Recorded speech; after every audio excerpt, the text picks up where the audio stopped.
знаходимося на Сумщині та стримуємо наступ ворога. Потребуємо мікроавтобус для виконання бойових задач і очищення українського неба від ворожих крил. Звертаємось до команди Car for Ukraine та Бандера Мобіль з проханням допомогти з закупівлею, підготовкою доставкою авто, а також до Renegade Changus та Канті Людан і їх спільноти з проханням допомогти підтримати збір. Слава Україні! Героям слава!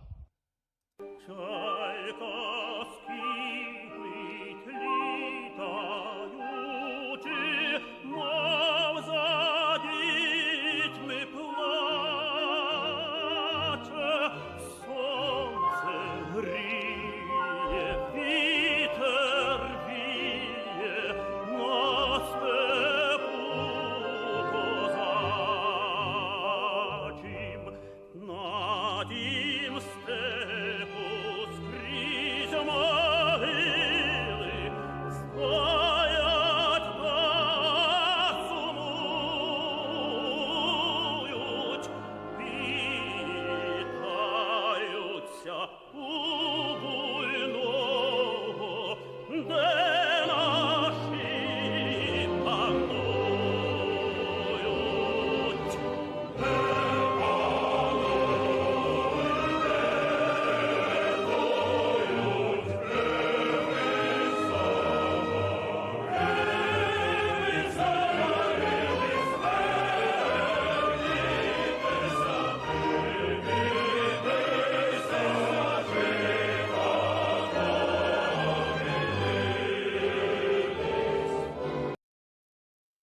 Good evening, everybody. Welcome to the stream.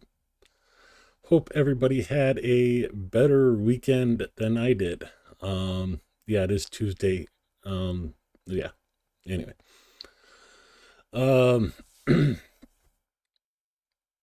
I had a eyelash or something like that get infected. And every time I blinked, it scratched my eye. It was hurting so much I couldn't even open my eyes. So that's how I spent my Sunday and Monday. I hope yours was much, much better. Yeah, won't get into all the gory, gross details, but eye drops and lots of flushing out of my eyes. Not fun. Definitely not fun.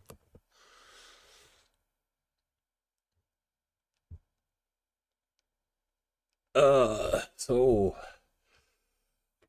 welcome everybody hopping over from In Time. Nick was sitting there talking about all the gerrymandering and everything, and I just want to put a question out to everybody. So everybody's been approaching this as Trump's trying to maintain Republican majority in the House and Senate. Except one thing he said at the beginning of his term this time around was he's ready to run for a third. The only way that can happen is if they change the Constitution and adjust term limits. The only way they can change the Constitution is a 2/3 majority. So is this gerrymandering just to maintain a majority, or is it to try and get the 2/3 majority that he needs to change the Constitution to try and stay in office past his terms? That's what I think it is. I'm wondering what you guys think. In the meantime, hello, Matt M35, Indy Darkstar, Sirimar, Adam Rounds, Broadcast Cat, Bond, BB, hello. Nura, Spider Fate Fella, Mexi, how's it going?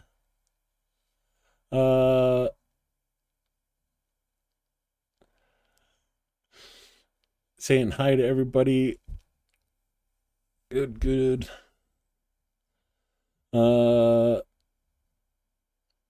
Pyro Kurt, good to see you. Well,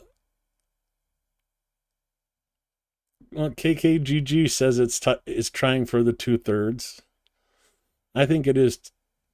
Yeah, I'm pretty sure that's what it is they're trying to get the 2/3 to change the Constitution so he can run for a third term.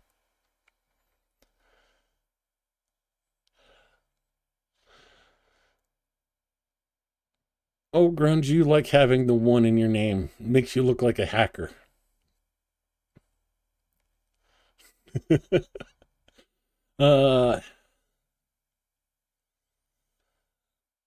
Hey, Steve Sane. K-Bell, good to see you. Yeah, we definitely need to rock the vote next November and make sure that all the tampering they do is not affected.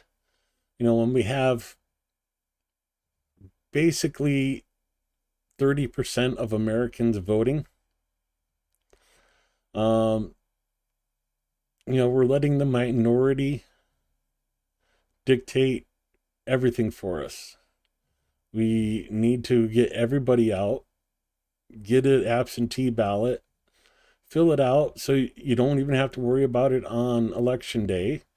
Turn it in, mail-in ballot. Yeah, Trump's trying to get away with those, but even if he does do away with mail-in ballots, you can get a early ballot, fill out your ballot, take it into the county registry, and your vote counts. It's simple. You don't have to do it the day of voting, but that's the deadline. You can do it before. So definitely take time, do the vote, and, you know, make your voice heard.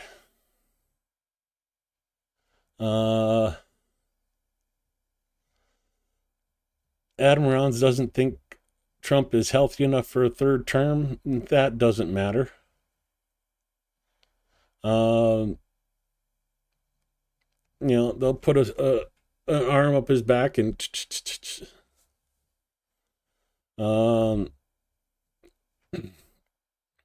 either that or they'll put one of his cronies in.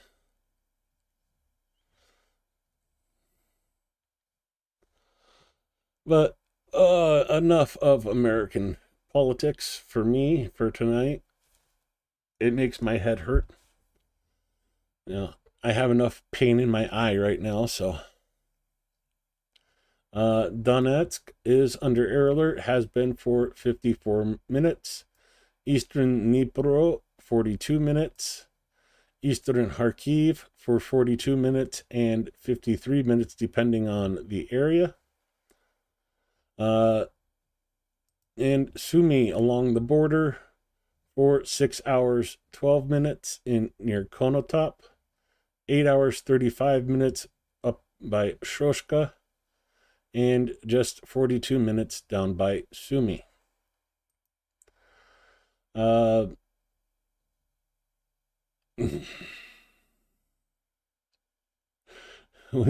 When pieces start falling off, vacay Vance comes in.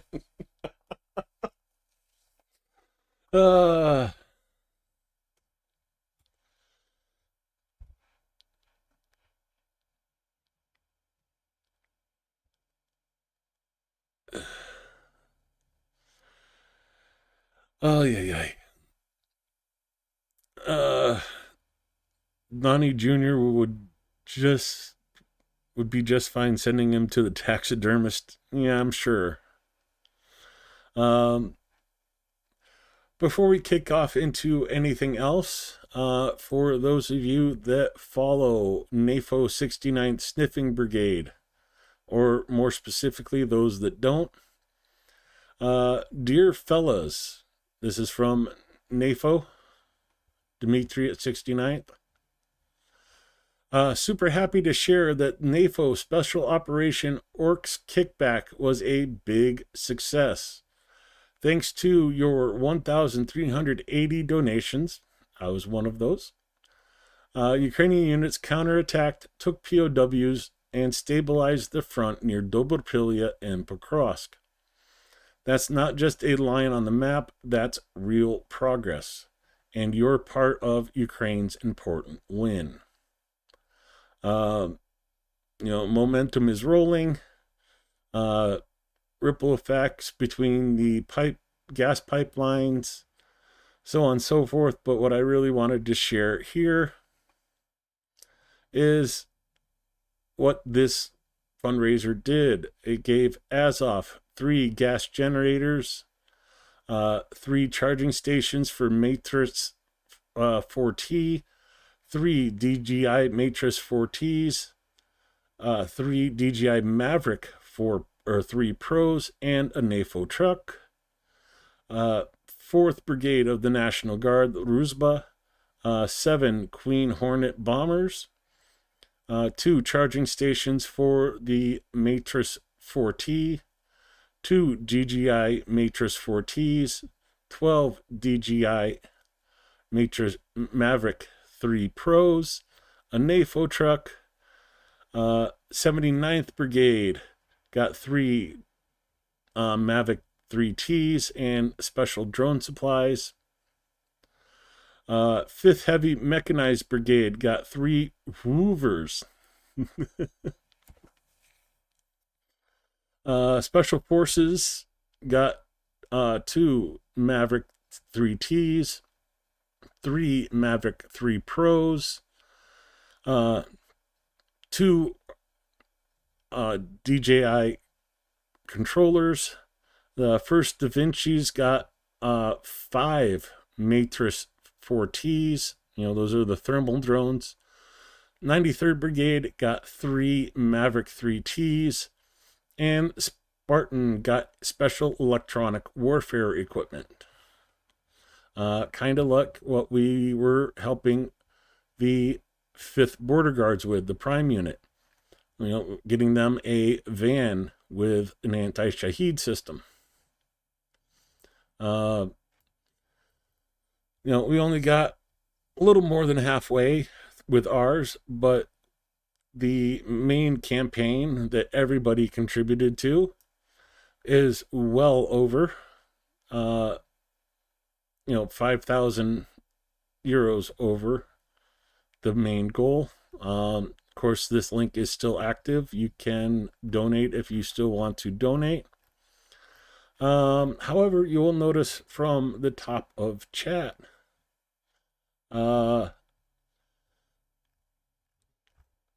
being this close, I'm going to start collecting funds to buy supplies in Ukraine for the IFACs. And I hope to get a really good video with the lady making those, and show you from your donations to hopefully a finished product.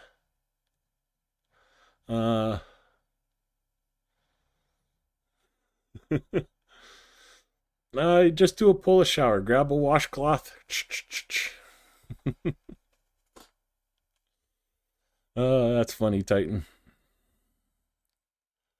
So if you want to help purchase like the scissors, the gauze pads, the stuff that's cheaper to buy in Ukraine than here in the US, the top of chat, the PayPal to give again UA at gmail.com, and I'll take you to the store and purchase the stuff we need, and hopefully show you more of making of the IFACs.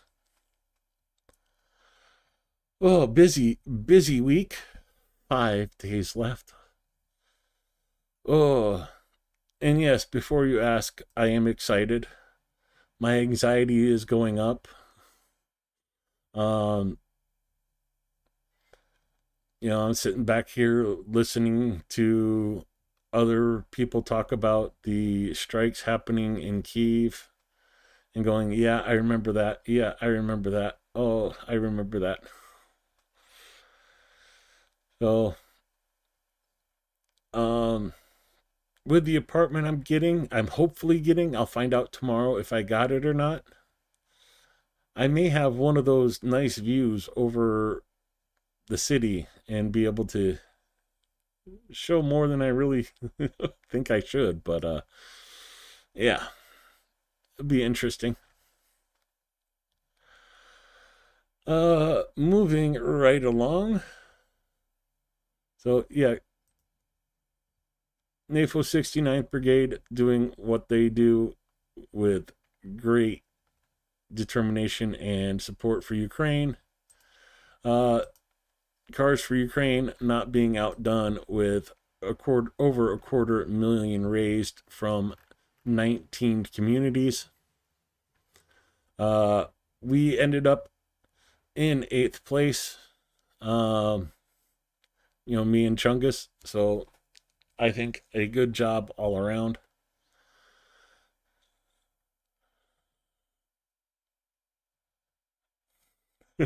Your eye pressure too. Have a drink or two to calm my nerves. I definitely will when I get to Ukraine, Adam. A good cider is hard to find here in the States. But Ukraine has lots of good cider. I'll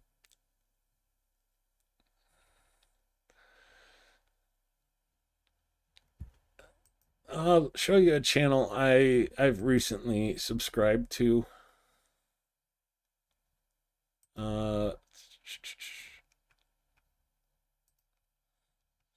So she was a guest on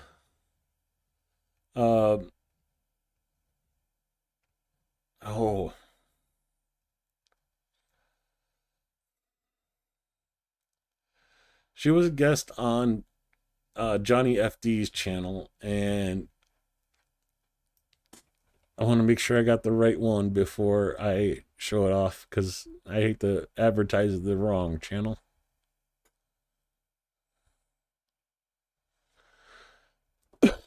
Shoot, now I can't find it.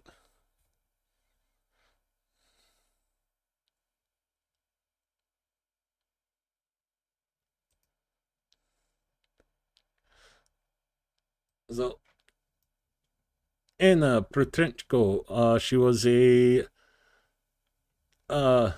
performer at the Ukrainian circus in Kiev.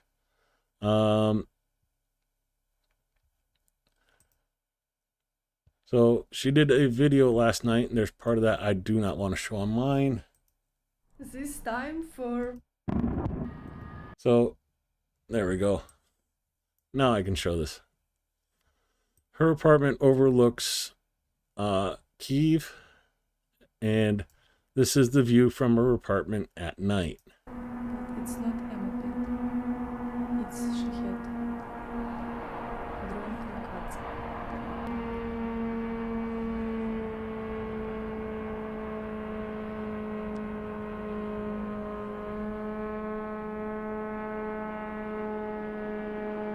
Let's skip a little bit ahead here.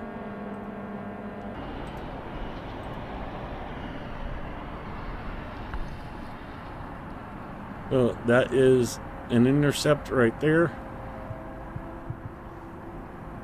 More intercepts right there.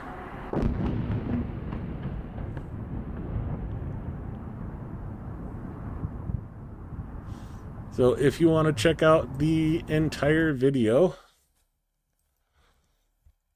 well worth it. Shows you what a night under air raid is like. Definitely check it out. It's an eye-opening video. Okay.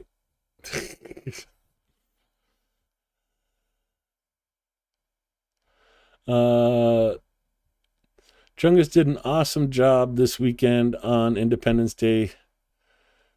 You'll do fine over there, Canty. Safe travel. Yeah, I know I'm going to do fine. It's just like the anxiety of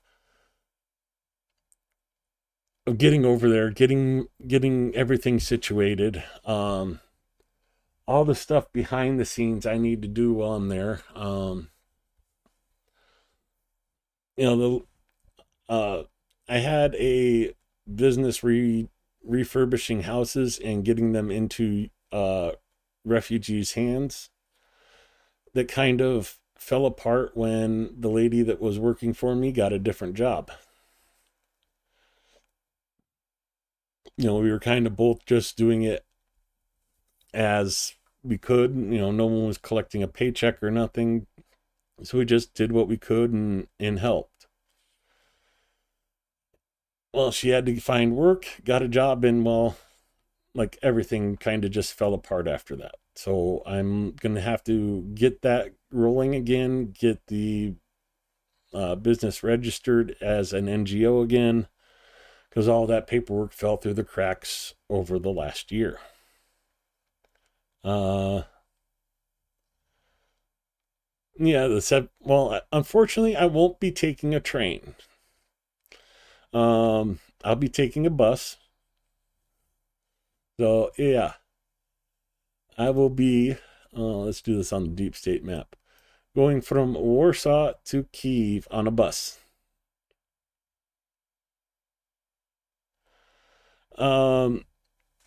If grunge, I would have to go to the embassy here in the States, get a Class D visa, and go that route. I am eligible in several different ways to get my residency visa or card. It is what it is. I just haven't, done the paperwork on this side of the pond to do that yet. Why? This is the thing that's crazy.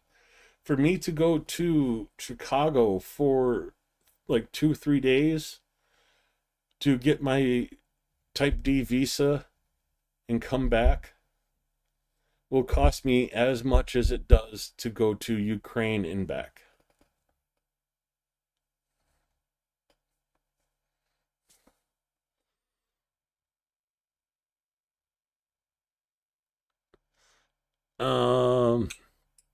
But yeah, because the airlines like messed around with my flights since I booked them, 4 or 5 months ago. My my land time in Warsaw is about 45 minutes after the train leaves for Kyiv. So it was either stay a night in Warsaw and come into Kyiv on Thursday, or take the bus an hour and 45 minutes after I land and get into Kyiv 20-30 minutes after the train.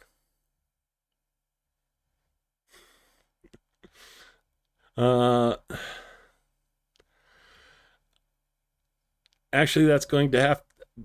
BB says to stop over in Lviv and see Ivan. That was on the agenda. Unfortunately, I have. I made an appointment with my lawyer that I can't reschedule. That's doing all the stuff for my business there. So, however, my cousin is actually going to be getting married in Budapest in October. Last year, he went over and did like a backpacking tour of Europe, met a girl in Hungary, and is going to get married to her in October. So I'll be going to that. I'll be heading through there. So I'm thinking on the way back from Budapest, I'll go to Lviv and then see Cars for Ukraine, and then head back to Kyiv and do what I got to do.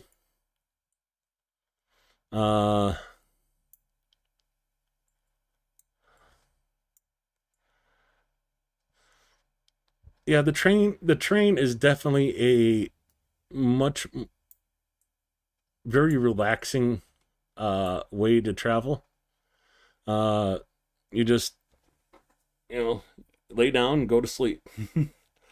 It's about $20 more expensive than the bus, So, you know, and on the bus I booked 2 seats, so I got both seats to, and nobody sitting next to me. Uh, sorry, I got it. Uh,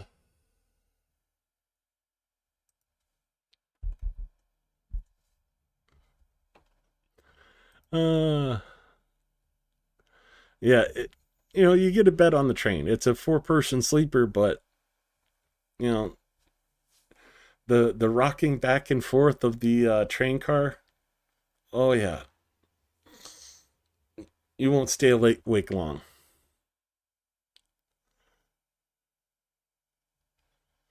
Uh,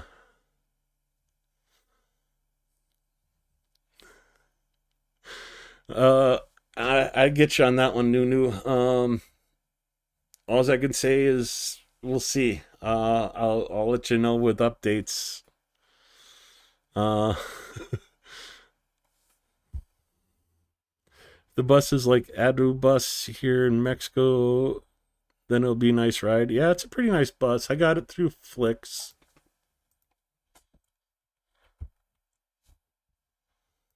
So,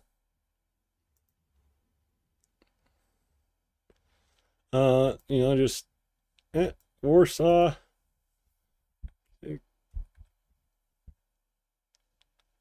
Kyiv Central Bus.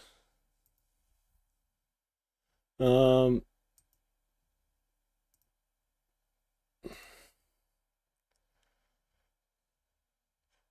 so it's not that expensive. You get Wi-Fi, you have outlets. What more do you need?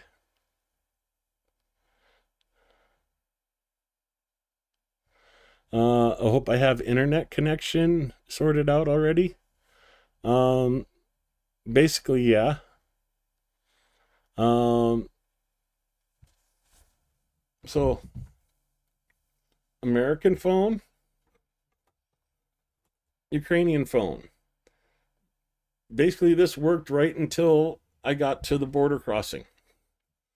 So as soon as I get into Ukraine, this will work again. So that's all sorted. Yeah, Bus Bud is my friend.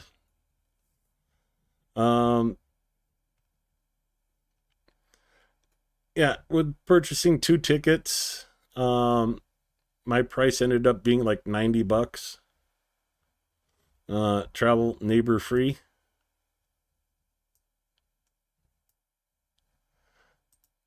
So, you can sit there and pick your bus or your seats. And I think I got like these seats on my bus. So behind the stairwell, behind the bathroom, easy access on, off, and to the restroom if I need it. Um,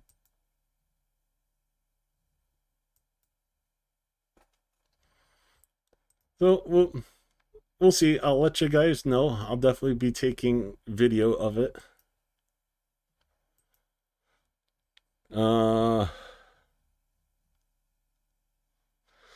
Oh yeah, I've made a hotspot off of it before. The phones are paired together, so if one of them has internet, the other one has internet. Yeah, Flixbus.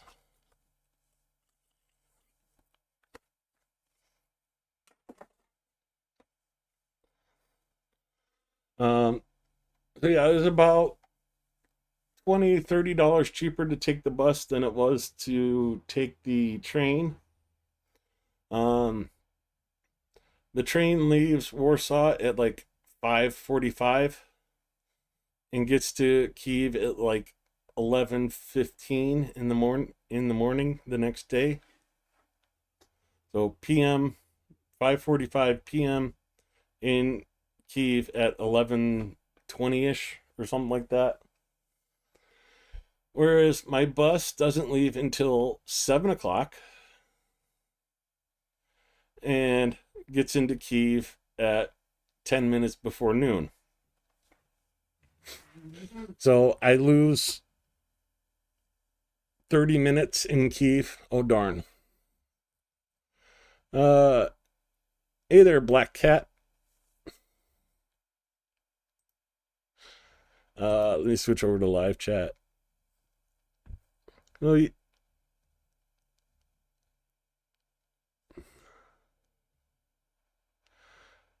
yeah, the flicks all have Wi-Fi. They all have plugs, so I can charge up. I can do everything I need on the bus. No, not even halfway.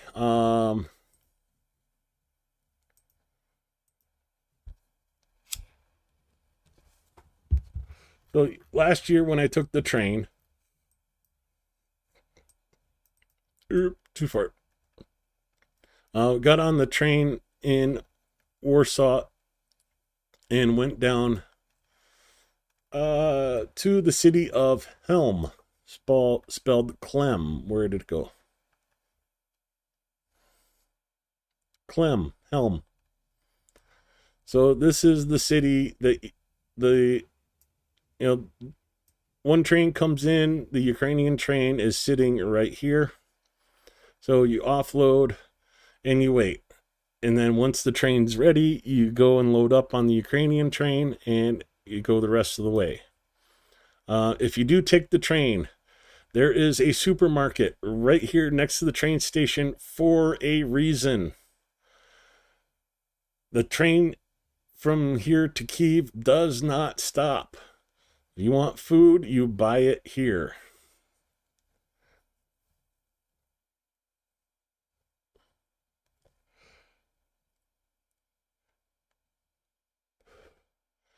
Elon's taken over what it is, Marseille.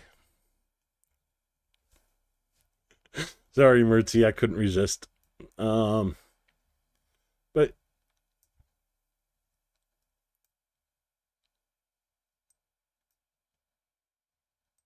so the train station's back over here. That's the Ukrainian train actually sitting right there. And yeah, this little grocery store right here. Load up on food when you take the train, because food and drink.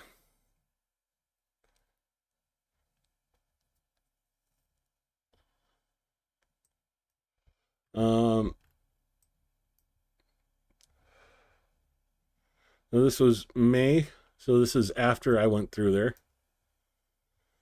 Yeah, all this construction was not there. But like there was a little building here that looks like it's gone now. There was the train station. But yeah, that's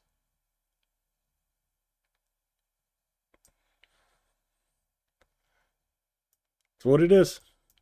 A couple restaurants right here if you want to go and get like a meal. You have like a 2-hour layover right here, between getting off the Poland train and getting on the Ukrainian train. So definitely use the time wisely, get food, get something to eat, get drinks, load up.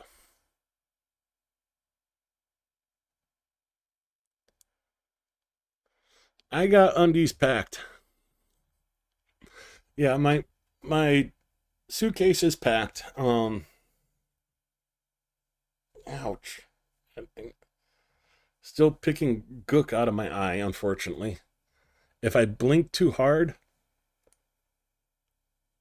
yeah, stuff comes out. It's not fun. But yeah, Steve, I will get my eye sorted for goodness sake.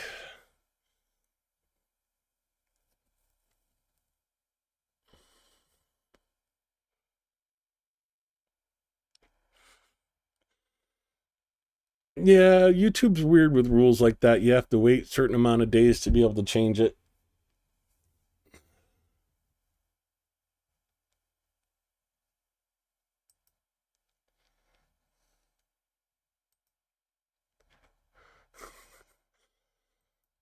I gotta love those spam callers on Telegram. Trying to get me to buy Bitcoin.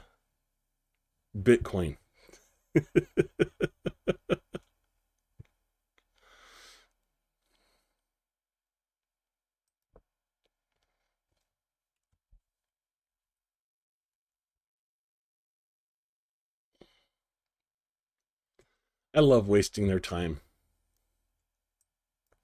It's so much fun. 10 years? What crap are they up to now? 10 days, not 10 years.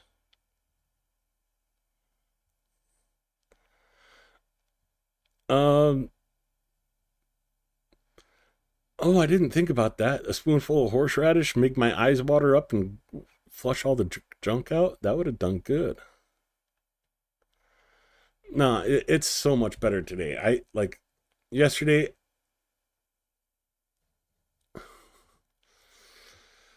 I could barely read messages, much less, this. And we haven't even gotten to that yet. Warm tea bag. Yes, also a warm washcloth. That's what did it to me. Nice steamed washcloth. Held it over my eye, and whatever it was came loose. The scratching stopped, and like 1 o'clock in the morning, I finally had relief and was able to sleep.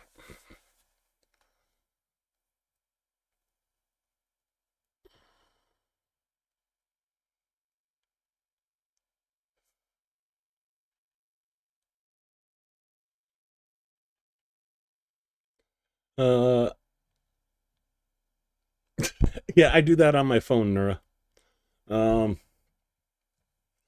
like I get a bunch of calls from like telemarketers and stuff, and like, "Hola, qué pasó? ¿Cómo está?"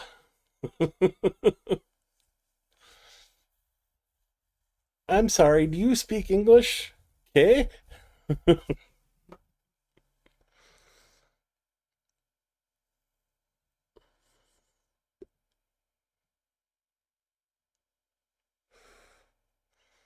Oh no, the way I look at scammers, okay. I have I have time on my hands. As many of you already know, I'm disabled. I get a disability thing every month, so I'm not falling for it for one. And the more time they waste with me is less time they waste or they spend tricking somebody that falls for it or that does send them money. Uh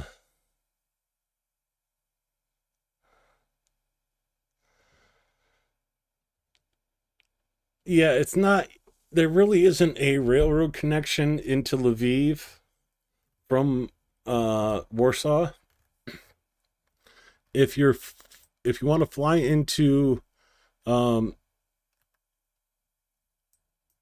Poland and then go to Lviv, your best bet is either flying into Krakow or preferably the airport here in Reslo. Reslo, there is a connection straight into Lviv, but if you fly into Warsaw, you have to go from Warsaw to Krakow or Reslo, and then you can go into Lviv.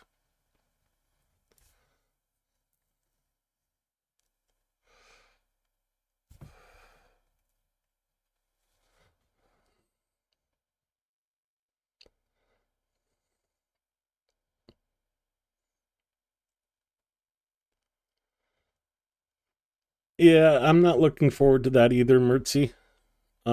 But I'll figure it out.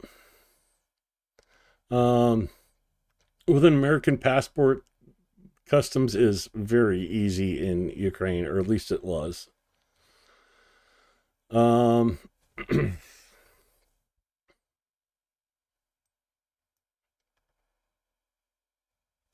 we'll find out. I'll let you know. Um, hopefully, I'll have internet connection and maybe even able to do a short live stream from the border. I don't know the route the bus is taking. Whether it's going to go through Helm or not. And then more than likely it'll take this northern route, Irpin, Korosten, Sarny, Kovel, Lubin. So I'm hoping it takes that route, but I'm not sure. It might come down into Lutisk, Ravina, and go Zhotomir and then into Kiev. I know this way is much faster. This northern route is faster than going the middle route. You can also go the southern route through Lviv, but I was actually kind of surprised when Mercado was doing the trip from Estonia, from Tallinn. They went down to Lviv and then across. This northern route through Helm and Kovel, the smaller towns, is so much faster. I don't know why they didn't go that route. Probably because it's the route they know, have stuff set up with, but hey. Oh yeah, definitely will be sending photos in Discord. So if you are not on Discord, I do have Discord set up. Let me go get an invite link.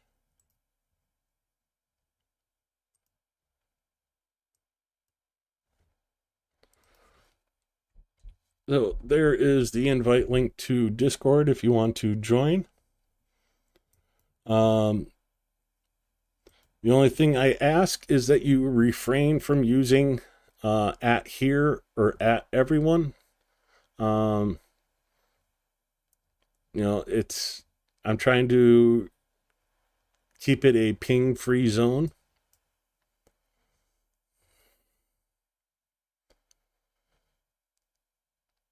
There is advantages to having two phones, Mertzi. As the phone you're streaming from, it is very hard to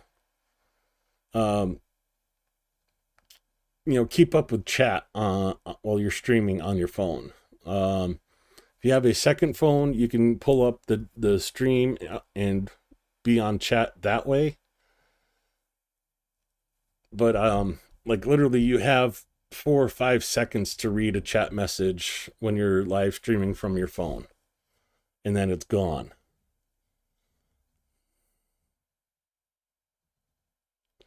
Yeah, that's the delay. So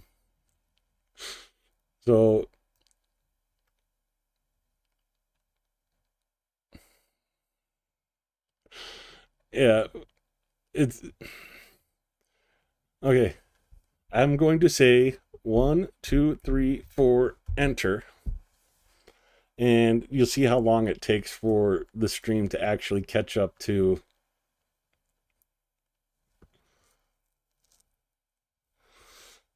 Oh yeah, definitely a good way to check sound and stuff too. An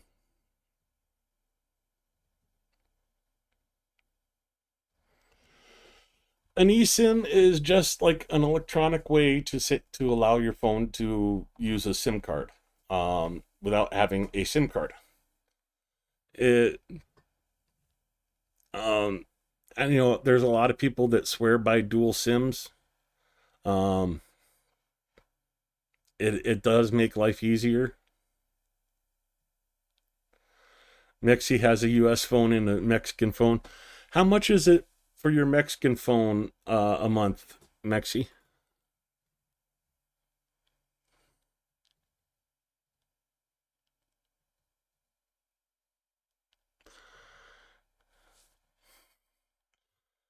How many are you up to now, Grunge?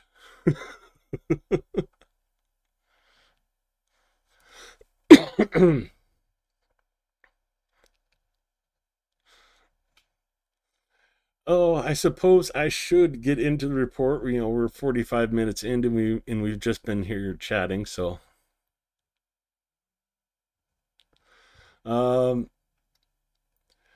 Operational information as of 8 a.m. regarding the Russian invasion, August 26th. Glory to Ukraine. The 1,280th day of the large-scale armed aggression of the Russian Federation against Ukraine has begun. In total, 174 combat clashes took place yesterday.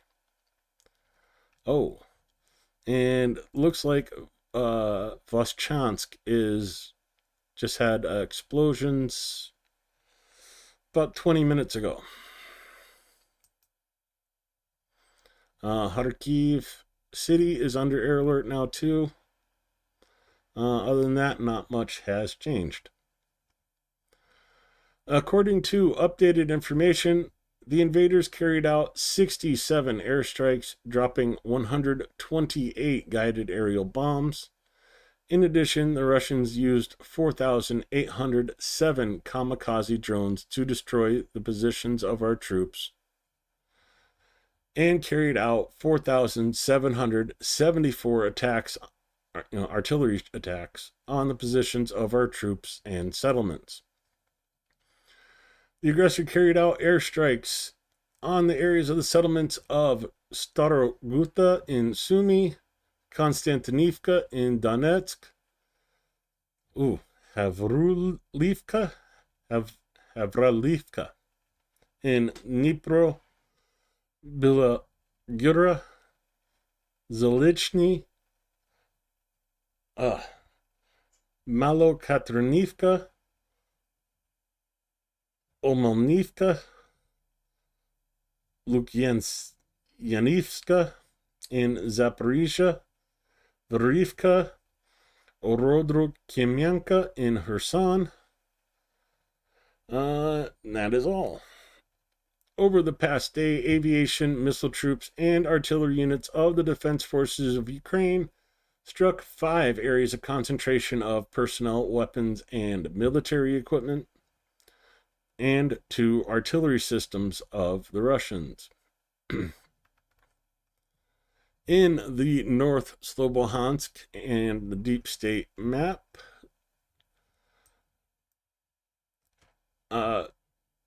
they say North Slobodansk Kursk direction, but Sumy as well. Ukrainian units repelled 5 attacks by the invaders. The enemy also launched 6 additional airstrikes, dropping 11 anti-aircraft missiles, and carried out 179 artillery strikes, 5 of those being from MLRSs. Again, not much has changed in this area. Ukraine has been able to stabilize and hold the line and make several pushes. You'll notice this change here. They've been able to push further north from Andriivka and are, not only stabilizing but making advances. Heading down to Kharkiv and the North Slobodansk area, just talking about Voschansk having explosions reported. The enemy attacked the positions of Ukrainian defenders 12 times near Gluboki, Voschansk, and Barny,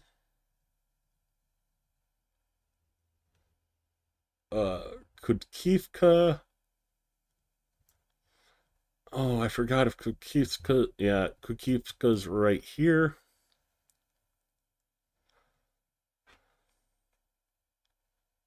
And Kolodazny, which is up here.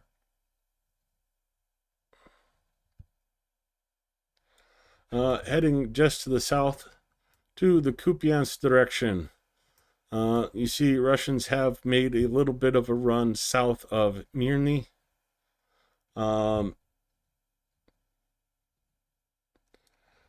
the Kupiansk direction, 8 clashes took place yesterday. Our defenders stopped the enemy assault actions in the areas of Snivka, which I have no idea. Snivka is right there. Okay. Golubivka, Kolonezkivka.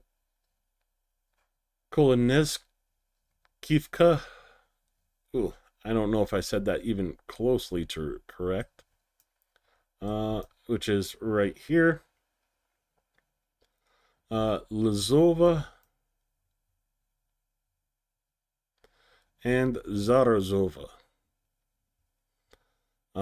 Again, a little bit of an advance right here along the Oskil River. And just a small area here west of Kupiansk.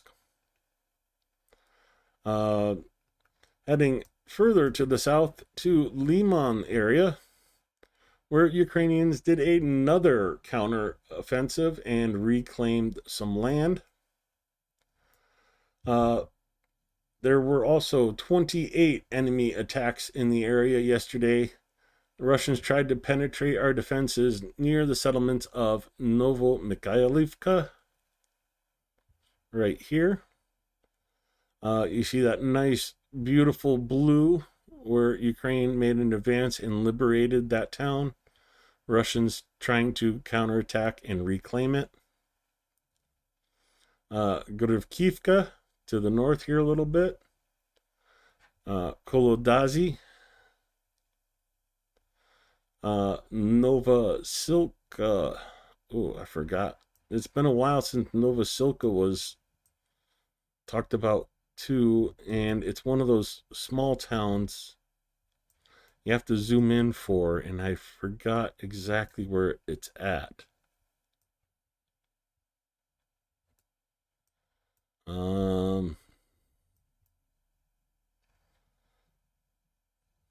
Novoihorivka.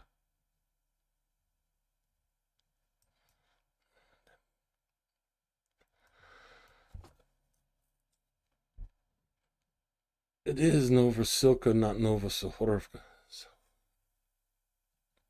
Okay. Serhivka, Novoserhivka, Novoihorivka. It might not be labeled on the map anymore, but there's like several settlements in here that are not marked. There's one there. There's another one here. Novovodeni is marked, but then like this settlement, that one's marked. This one's not. That one is. So it's like hit or miss, and it's one of these settlements in here, but I forgot which one, and I wish I could tell you which one it was. But I can't, unfortunately. Well, we got Google Maps up. Let's go over towards Zova.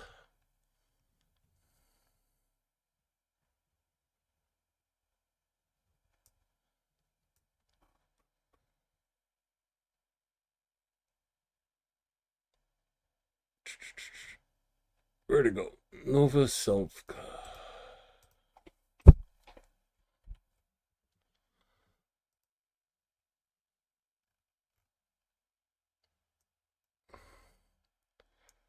Okay, so across the way from Zeleny Dolna. That's an odd place. So Zeleny Dolna, Novosilka is all the way down here. I don't think they mean this one, because that's, Chandragolova would be a better option for that. I know there's another small town over here called Novosilka. I don't know. I'll find out. Zeleny Dolna towards Yampol and towards Sierbryanka in the forest area here.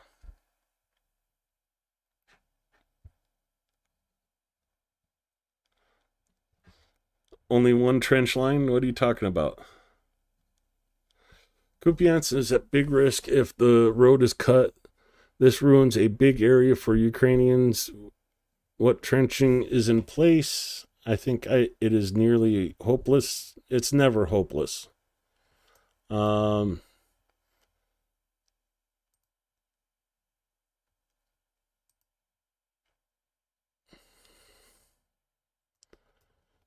obviously not showing that the Ukrainians' trench lines, just the Russians. Okay.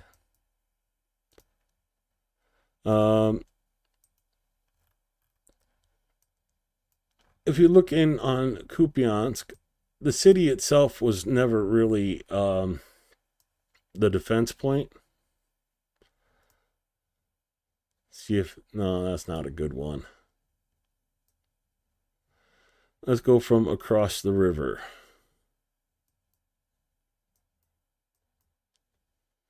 So the river is always going to be the main catch point.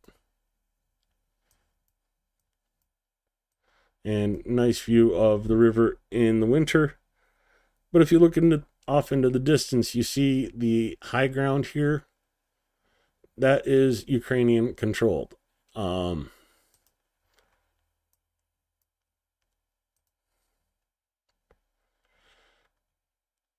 So where they've been able to,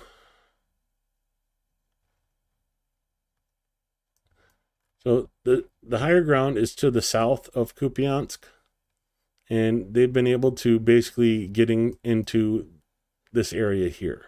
If I'm doing that right, yeah. So this town has been renamed to Mirny, but it's basically one line of houses, and this area is Ukrainian controlled.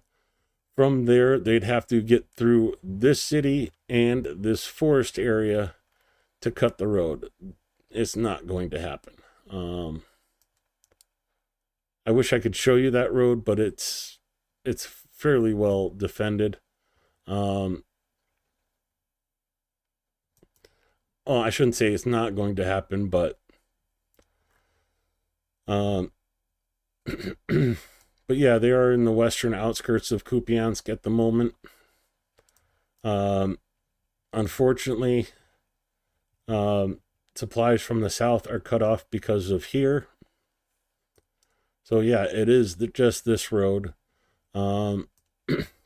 This road has been under artillery drone attacks for quite some time, but it is a very narrow bridgehead and a very tricky supply for the Russians. Not saying they don't have ways in, but I have a feeling eventually this will be like the bunny ears situation, and this will eventually get cut. Just my 2 cents.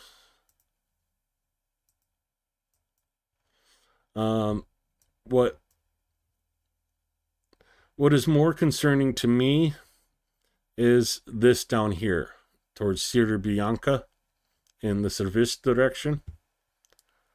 Because this forest, the Syria-Bianca forest, has been a major fortification for Ukraine for a long time. If the Russians can get towards Yampil, that could mean a cutoff for Servisk. There's essentially 2 supply roads right now from Liman and kind of sort of from Slovansk. I'll tell you right now, a lot of the supplies are coming from Liman along this road. If they can get to Yampil and threaten this road, Servisk could get cut off, and that would collapse this pocket and open up a Russian advance on Slovansk in Kramatorsk. This is what's concerning me right now, is if they can get past the defenses here in this forest, Yampil falls, that's going to be the dangerous direction.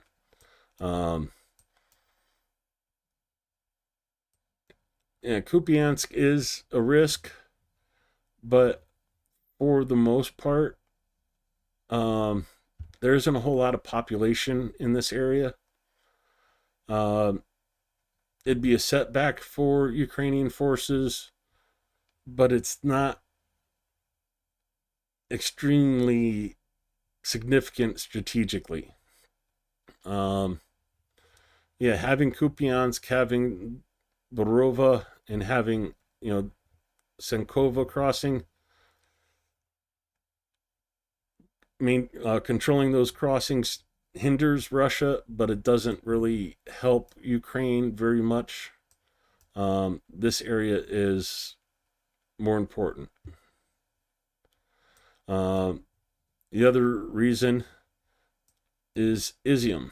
Izium is a rail hub for the area, and Russia needs that rail hub. You see the spur coming out of Russia, it comes down this way towards Izium. That's what Russia really needs to assault Sylvansk. It needs Izium and Liman. Not to discredit or those fighting in this area, but it's not strategically as important as Izium, Liman, and obviously Sylvansk.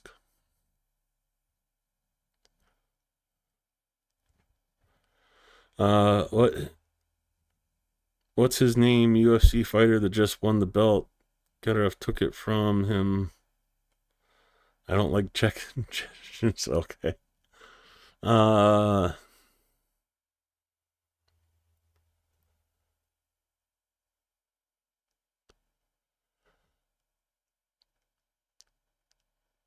Yeah, Anton, you're missing a few of them too.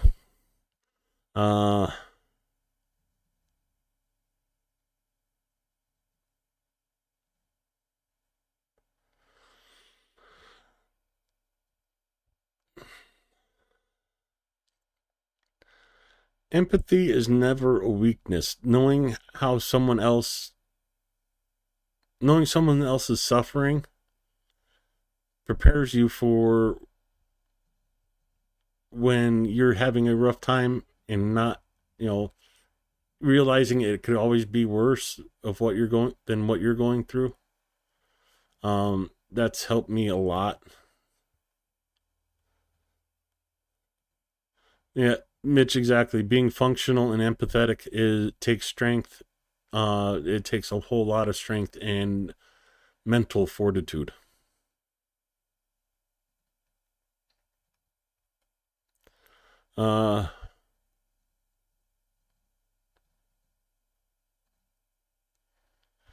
Yeah, there is a train station. It's on this side of the river. But yeah, that train station goes up to the, Mordor, the swamps, comes down through Kupiansk, and then comes down towards Izium, down here. Right.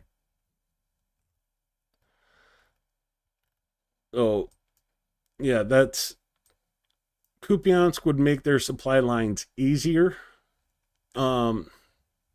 It's a hard defense for Ukraine. It doesn't gain them much other than denying Russians a supply point. It's always been hard to supply. I mean, there's like a single road coming in. All the other roads are from other areas, and like the southern road is cut off because Russia is here. The northern road is cut off because, Russia is here. So, I mean, it's always been a hard defense because, a single road, drones watching that road. The whole point is to deny Russia a supply point along the railroad tracks.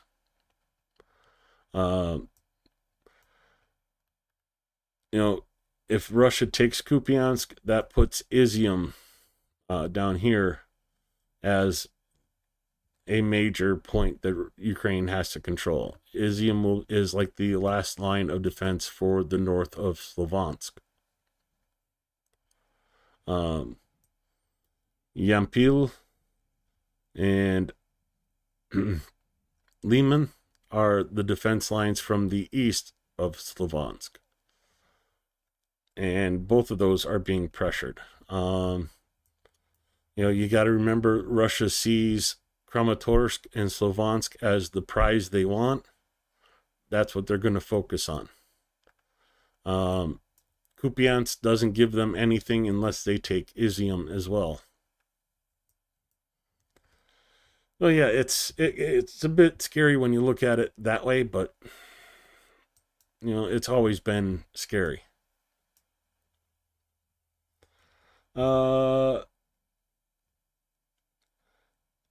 In the Service direction,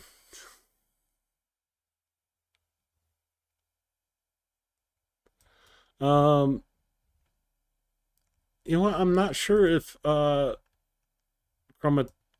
is on the rail line or not. I'm pretty sure it is. Yeah. So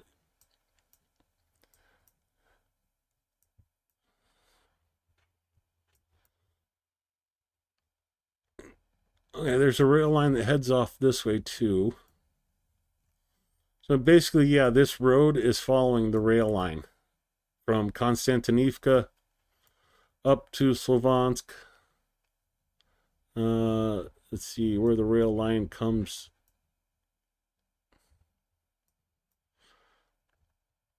So it follows the river and then splits right here, south of Slovansk. So it looks like this goes up towards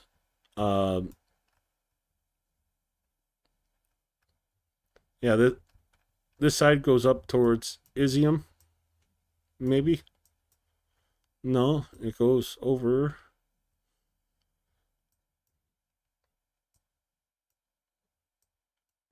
I like it when it's out in the country and the trees are on both sides because you could follow the railroad tracks fairly easy.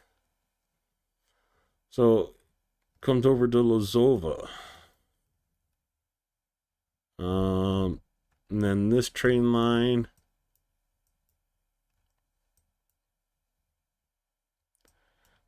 connects over here.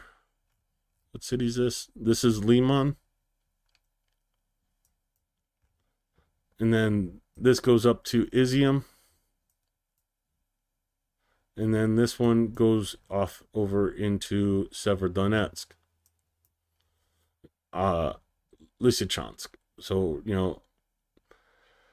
Liman is going to be the key point, I think. And of course, Liman is getting it really close to the front.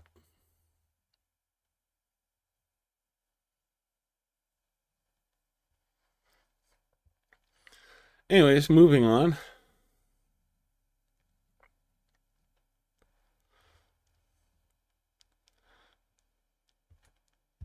Service direction.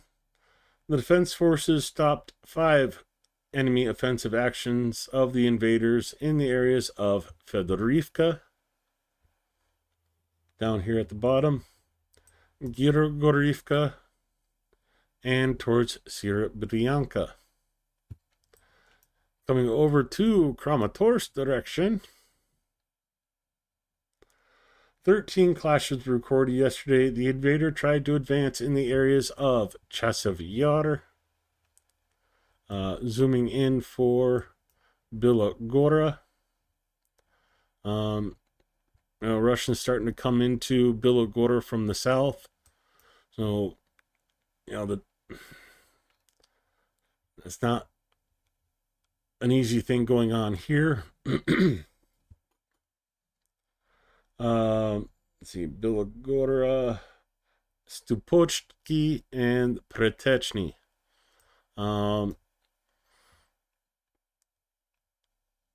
So, yeah, this front coming up to the south might be what actually puts Chasiv Yar in Russian control. and puts the Russians on the doorstep of Konstantinivka. Heading down to Toretsk direction. The enemy carried out 6 attacks in the areas of Divlivka, Toretsk itself, Rusin Yar, and Alexandro Kalanova. The Pokros direction. Again, not much has been updated in the bunny ears. Still a very interesting situation going on there. So there's like pockets of Russians still holding out in some of these areas with small infiltration groups going in to resupply. But for the most part, Ukraine has taken out 90% of those that entered this area. It's just small little groups that are holding out. Anyways, in the Pokros direction, our defenders stopped 43 assault actions of the aggressor in the areas of the settlement of Nyankorivka, Mayak, Mirolubivka, Novoekonomishne, Rodinsky,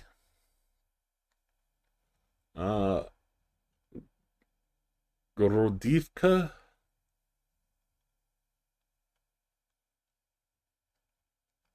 I wish they'd hurry up and take those out, because I hate missing names.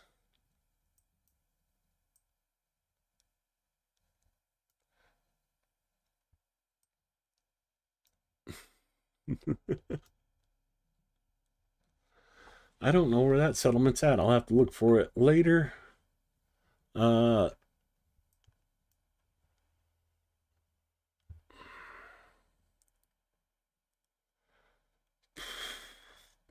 Come on, get my head back in the game.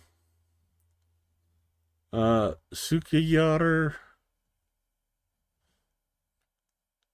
down here. Lisivka. Chunshini. Zirozova. Goltine. Udashny.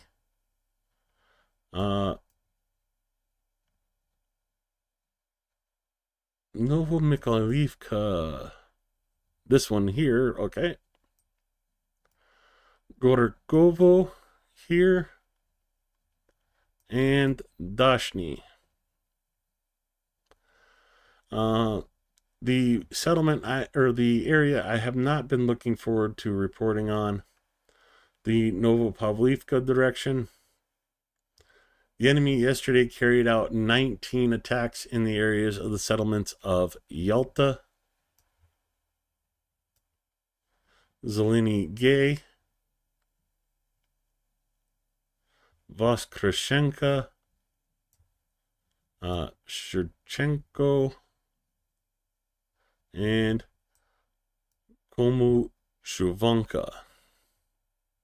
The reason I did not want to report on this is, unfortunately, Russians have made it inside Dnipro Oblast. This is the border right here, and they have taken control of Novoihorivka and Zaporizhzhsk. So, yes, Russians are officially inside the Dnipro Oblast.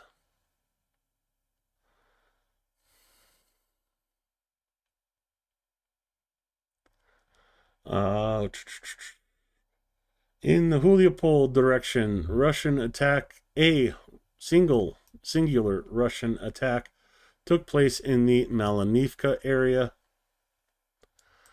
In the Orhiv direction, the occupiers tried to advance in the areas of Palvini and towards Pavlivka. Right there. In the Dniprovsky Kherson area, the aggressor troops made 3 vain attempts to advance on the positions of our units. Of course, they did. They tried to cross the river, and what a dope, they slipped on a rope. And, well, now they don't even shiver.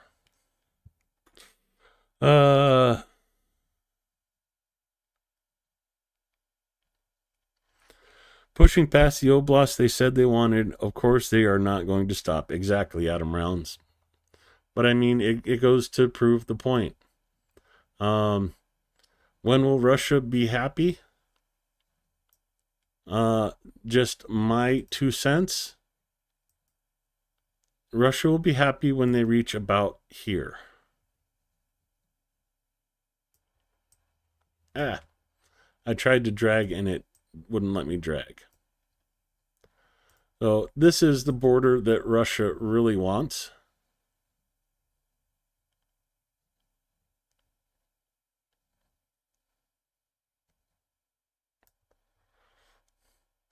Why? Because the Carpathian Mountains are right here. There's a small gap right here. There's a small gap of passable land here. And then there's a river that runs down from next to Kaliningrad to Warsaw. That's the defense line they want.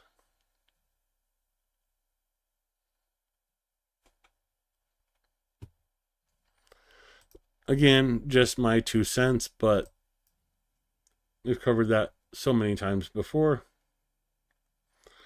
In the Volyn and Polizia directions, there's been no sign of the formation of enemy offensive groups detected.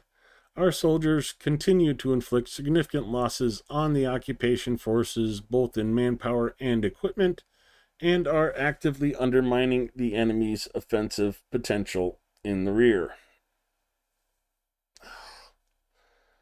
Goes into the losses for yesterday. We'll cover that with a graphic with a side note of a heavy flamethrower system of the invaders also being taken out, which isn't tracked on the graphic. We end the report with join the defense forces, Razom, Peremozhemo, and of course, Slava Ukraina.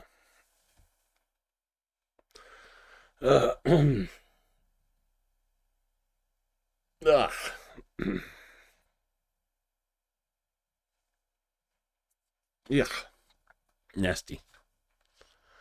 I'm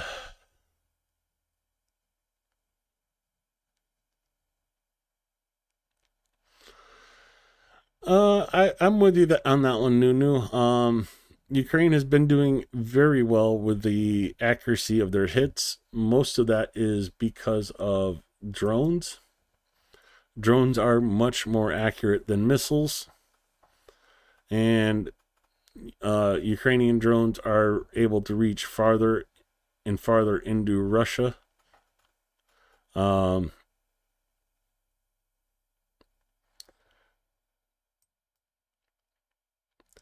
Looks like Chernihiv is coming under air alert now 6 minutes ago. Kharkiv is off of air alert.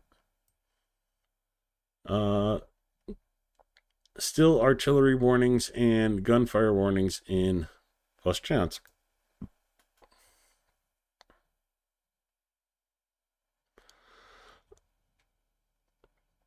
There is a lot of things in the works like that, Grunge.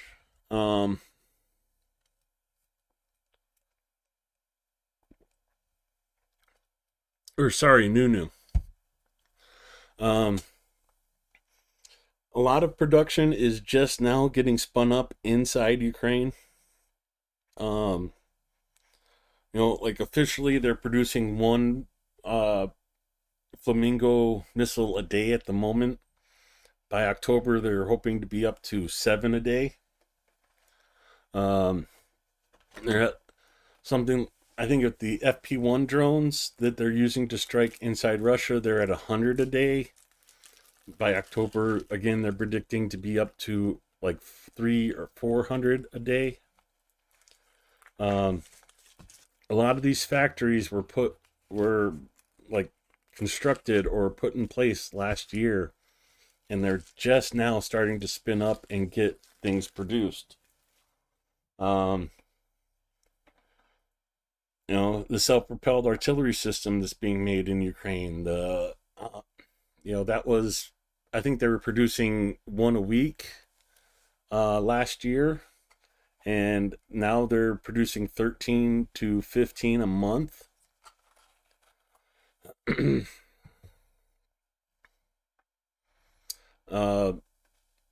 So yeah, unfortunately it's a lot of long-term stuff that's just now starting to come into effect.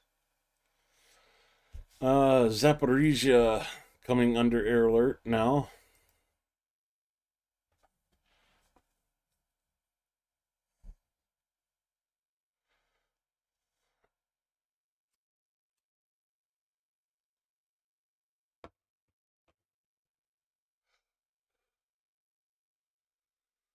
Yeah, Poland's going to be interesting with the changes there. A lot of Russian influence happening in there. Like some people getting paid $5,000 a month to go and protest in Poland.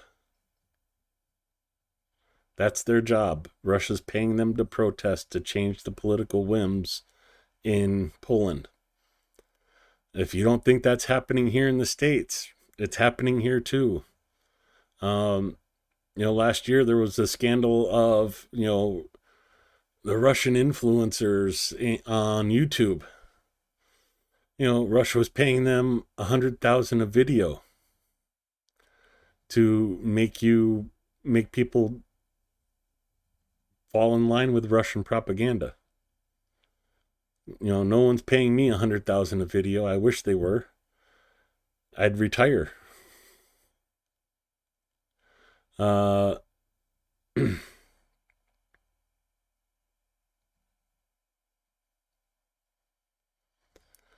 and see that's a major change in what Ukraine is able to do right now. Because yeah, there was a lot of restriction on HIMARS and like the storm shadows and all this stuff. Like you can't hit this, but da da da da. With the stuff being made in Ukraine, there is no restriction. A couple months ago, Zelensky was talking about how 40% of Ukraine's equipment is made in Ukraine and how he wants to bring that higher. Well, that's happening right now. We're going to be over, I think by the time I'm there, it's going to already be over 50%. And by the end of this year, I think 60 to 70% of the weapons that Ukraine uses is going to be produced domestically.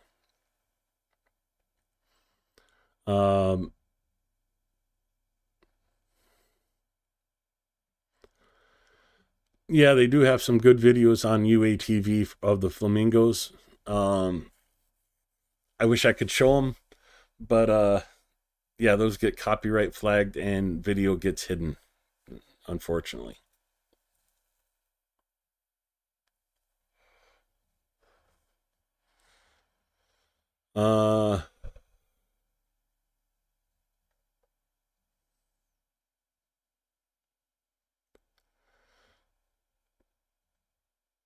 Mitch, I agree with you.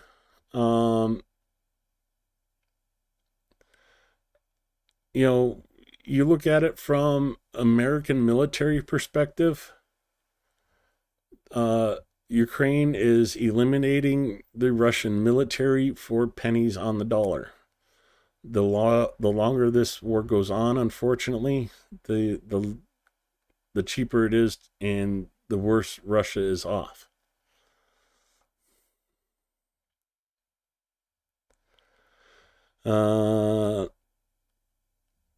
Grunge Singh says 100% Nunu, but I'm having problems seeing where Nunu said something.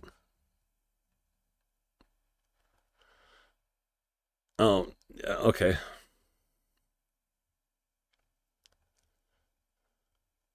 Um,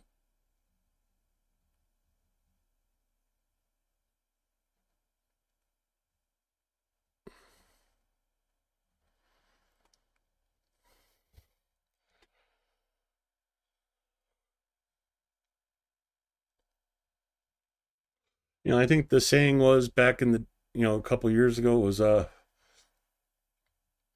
know, America wants Ukraine to win, but not too fast. Anyways, moving on with the total combat losses of the Russian Federation. August 26th, 1280th day of the full-scale invasion. Russia lost an additional 890 personnel today, bringing the total to 1,077,830. 4 additional tanks for 11,134. 3 additional armored personnel vehicles for a total of 23,178. 33 artillery systems for a total of 31,979. So likely going to be at 32,000 tomorrow.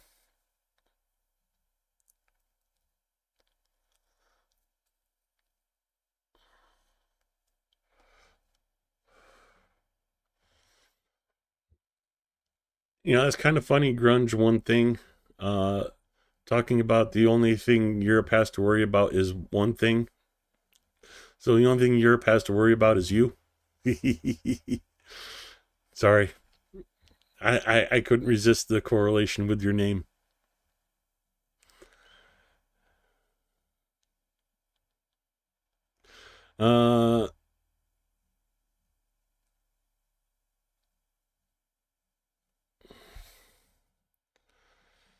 Yeah, that's another concern is, do you want to relive the 90s where, let's go Google Maps. If Russia collapses, you'll have the main Russian area. You'll have Chechnya, all these little breakaway states all throughout, all having nukes. And you know what? If that happens, none of them are going to give up their nukes because of what happened to Ukraine with the Budapest Memorandum.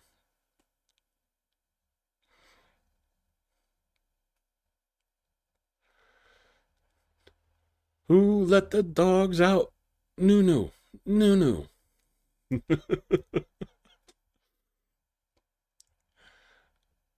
And that's in the long term for global security. Letting the Budapest Memorandum become toilet paper is probably the worst thing for the world and Ukraine.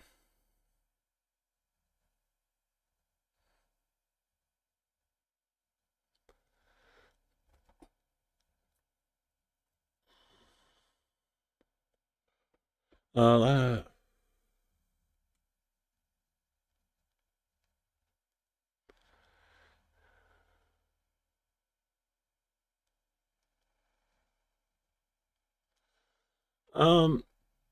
the rabbit ears ate up more than 15 tanks. I don't have the exact numbers in mind, but there was one unit alone that took out in the teens of tanks. If you want to go back through my Telegram,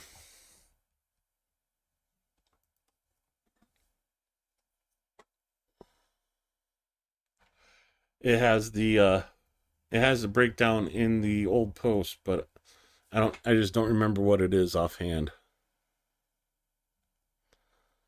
Where do we end off? The artillery systems, 95 UAVs. Sorry, go back to the air alert map. 97 vehicles and 2 special equipment.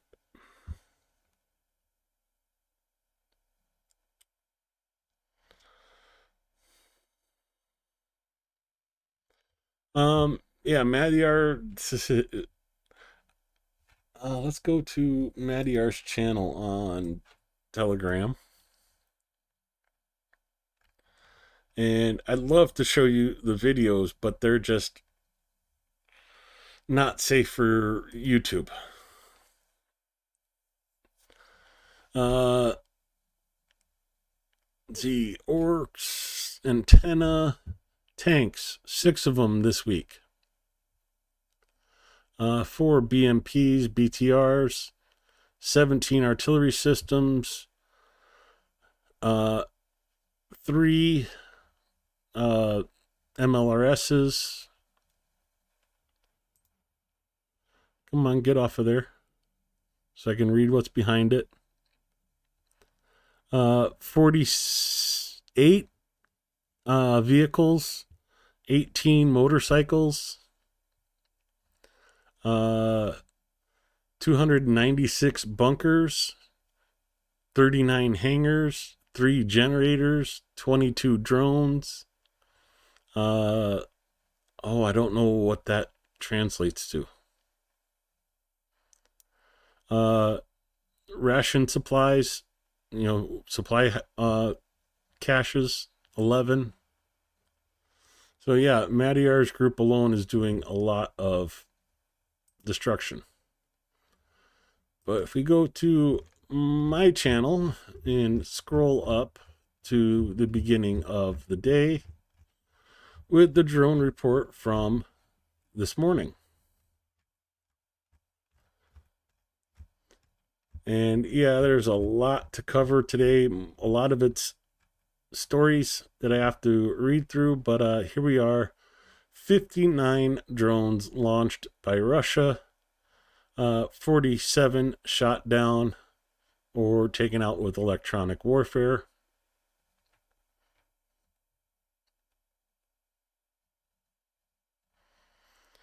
Oh, definitely, Adam. I totally agree with that. It's unfortunate, but that's what happens when you let Russia influence your elections. You pay your people $5,000 to stand on a corner with a sign that promotes their propaganda.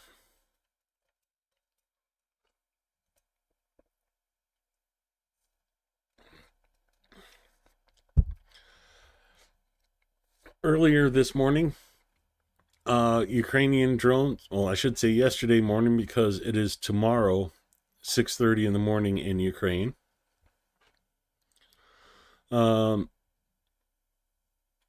Ukrainian drone strikes on railroad infrastructure in occupied Crimea. Dzhankoy and Krasnogordevsky are under attack in Crimea yesterday morning.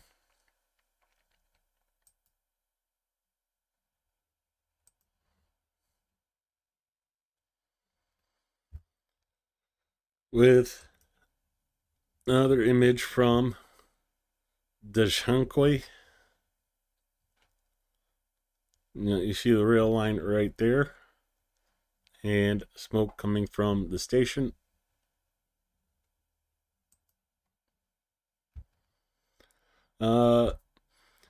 Ukrainian counterattacks in Liman direction. So Novomikhailivka, Novomir, Olhivka. We go back to the deep state map. So we see the Novomikhailivka area. What it's not showing yet is the Grivkivka area. This spot right here, but looking like this town might be at least partially liberated in recent counterattacks by Ukrainian forces. So, yeah, good news coming from many, many different directions as Ukrainians are able to retake ground from the Russians.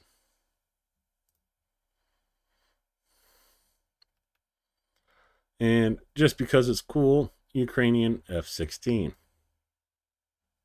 Or is that an F-16? I can't tell. I'm not an airplane person. I just thought you'd like it.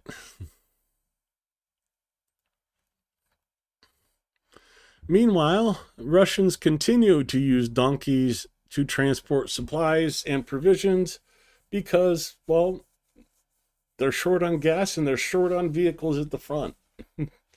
So, hee-haw.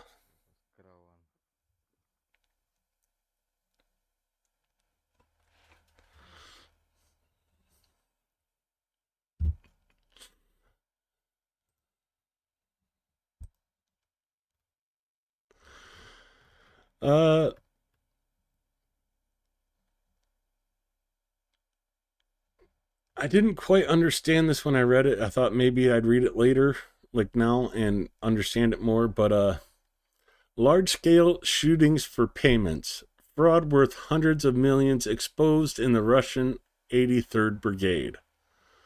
So apparently, this is Russians faking victories to get money. A scheme was exposed according to which the brigade officers registered fictitious injuries and awards to receive payments. Thus, the brigade command appropriated more than 200 million rubles, 2.5 million USD. More than 30 Russian servicemen faked injuries in order to receive payments and benefits, as well as avoid service on the front line. In particular, the head of the Special Operations Group was wounded 4 times, according to documents, and the federal media published heroic stories about him with successful work of sniper groups and the rescue of comrades. Dozens of Russian servicemen who died in the war against Ukraine continue to be considered missing, according to documents. This allows the Russian Ministry of Defense not to pay the families of the deceased the necessary compensation, while senior officers successfully appropriate hundreds of millions for their fake feats and injuries. Yeah, I bet that's sitting really well with the Russian civilians that have their family members missing. So, another step closer to the end when the people uprise against Putin. I only hope that will happen.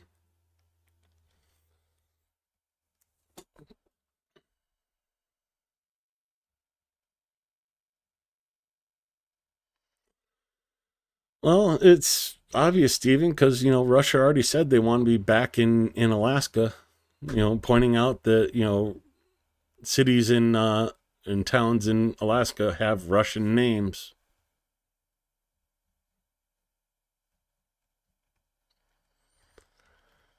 The M14 highway between Kherson and Mykolaievka, Russian attacks continue on civilian vehicles. Here is a short trip down that highway.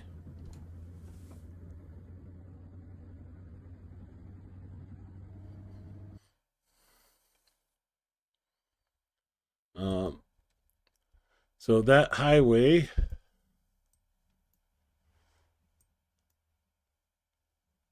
is this right here. And yeah, just keep on attacking civilians no matter what.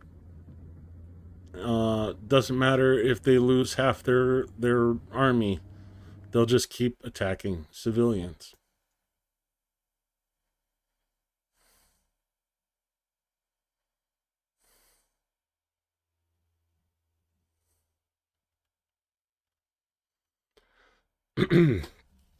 Ukraine and Denmark have announced a historic defense agreement that envisages the production of Ukrainian weapons in Denmark. This should accelerate the supply of weapons and strengthen the security of Europe. Denmark will assist in the joint production of Ukrainian 155mm self-propelled howitzers called the Bodana, as well as drones, loitering munitions, and electronic warfare systems. Again, produced by Ukraine on Danish soil, but counted as Ukrainian production. So no restrictions on the use of those.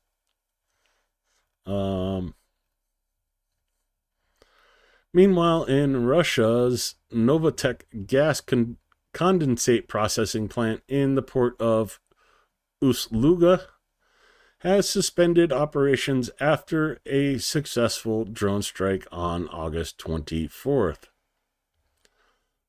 That complex has 3 processing units with a capacity of 3 million tons per year each. And, well, this is that place now.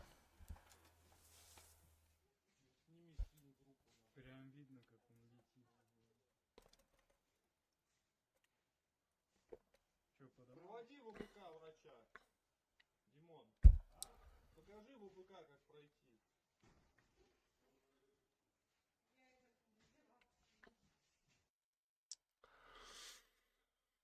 Adam, I wish I could say it, but I wouldn't do it with all the condoms in the world on.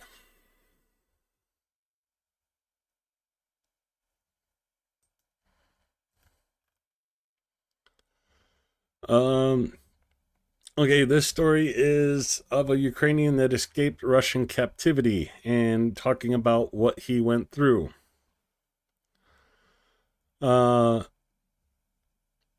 With his throat cut, thrown into a pit, he crawled for 5 days to Ukrainian positions.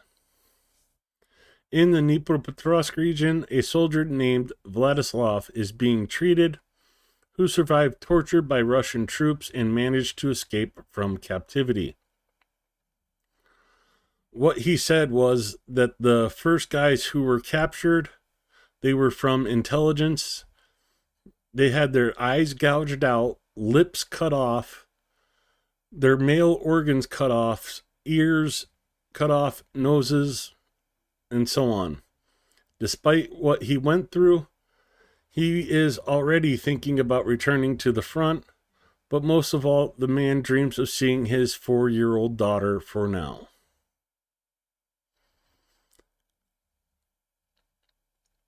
I don't know whether to be mad or happy or what, because this guy survived all that. You know, they thought they killed him by cutting his throat and threw him into a ditch to die. And he survived and crawled away. This is what Russia does to Ukrainian prisoners.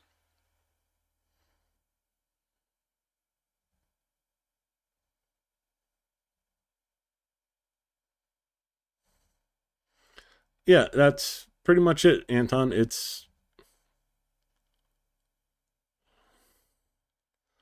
But yeah, that's, you know, tricked him so he could breathe. Bandages everywhere. Can only imagine what this guy went through. That's some determination and one hell of a will to live.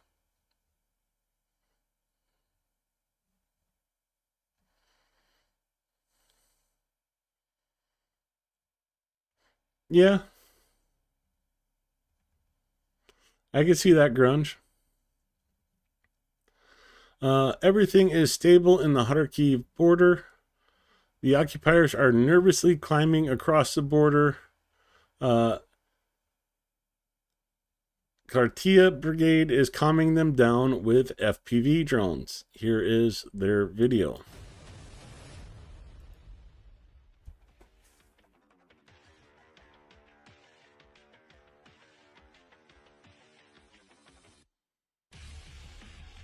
Yeah, I saw those pictures too, Steve. I'm not showing them on here.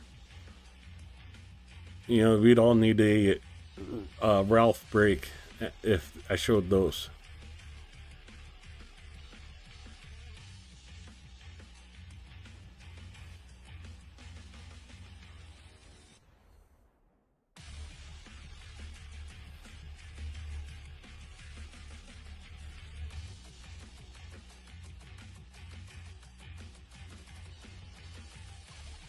Thank you, Ozzy.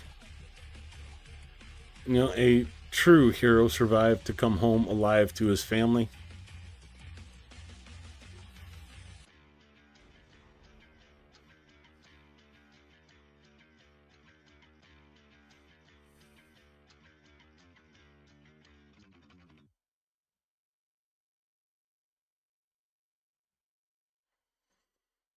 Oh yeah, I've seen that. I've seen those two, Grunge. You know, like um there was a story from one of the researchers that gave a one chimp a grape and another chimp a piece of banana. One of them got jealous and ended up biting his fingers off because he didn't get his banana. Or yeah. So literally de-evolution by the army, Russian army forces there. The enemy is trying to get his personnel all over our battle formations under the cover of an anti-thermal poncho. Short little clip, but a good one.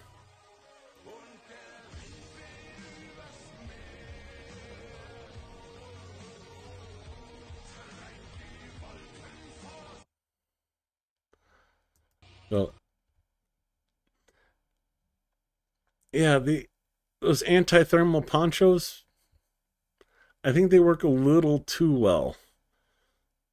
Yeah, what's this cold spot moving across the warm background?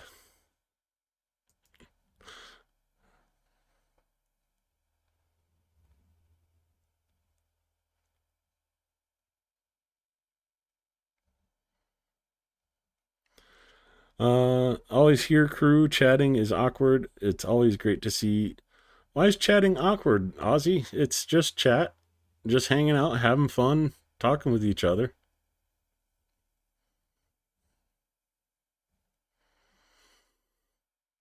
I don't know that story, and I'm not sure I want to, Anton. Um, you know, fighter pilot Yellowtail has a short clip for you.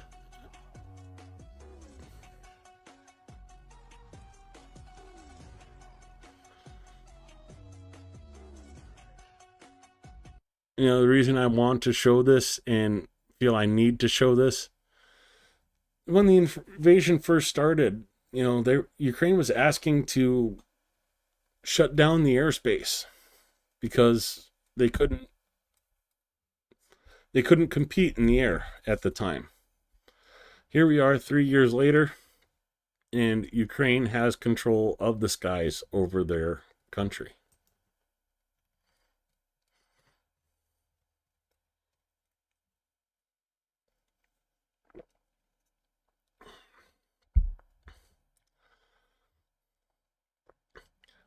Destruction of Russian remote line laying system in the Zaporizhia direction. Video from the 27th Brigade.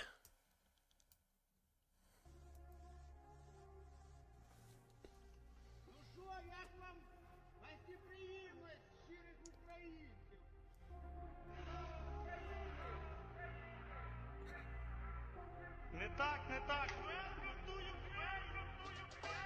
Сука!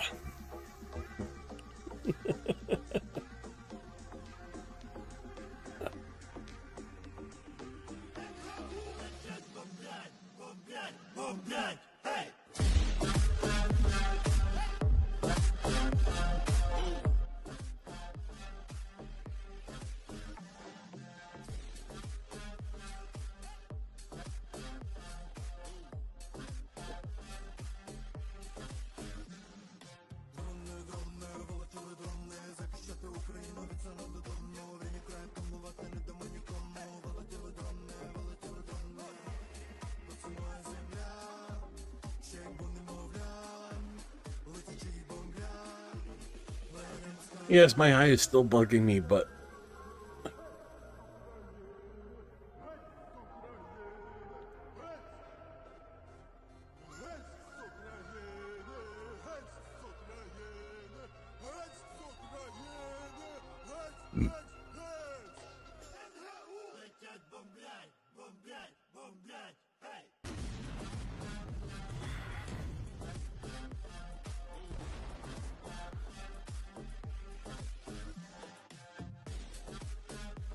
you know, I wonder if the brake was off, how fast that thing would go.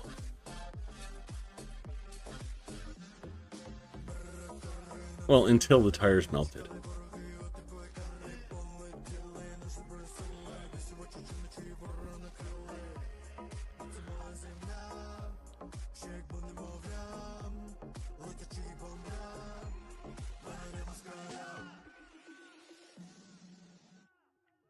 Just fed the magpies?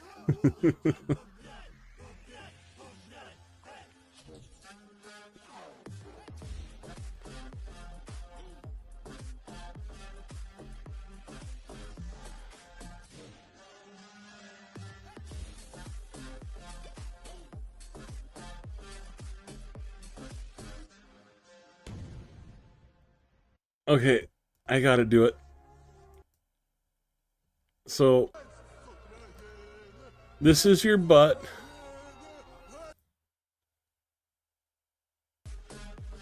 This is your butt after Taco Bell. um,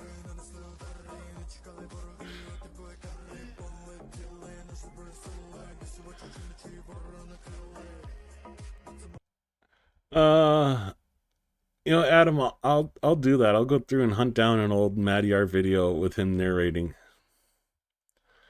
It's just, I wish,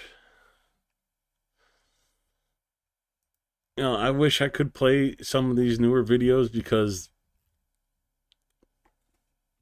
well, it's definitely interesting, but AAR's not narrating them anymore. And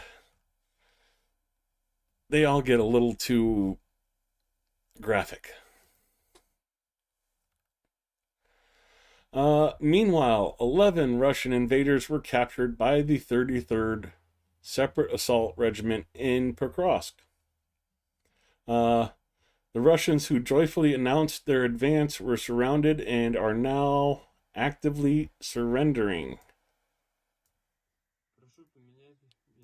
Ребят с Азова.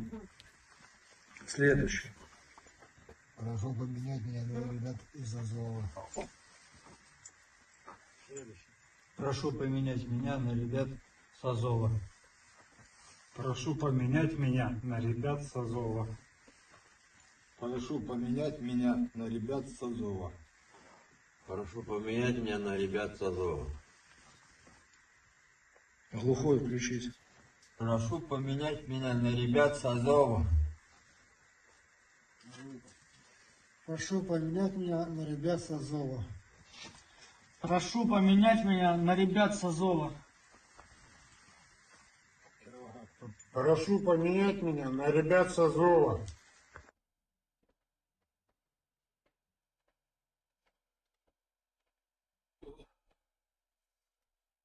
Okay, that's about perfect timing for a video for the bathroom run.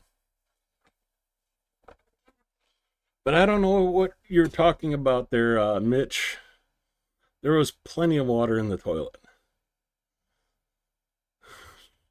Was it Mitch or was it somebody else that said that? I don't.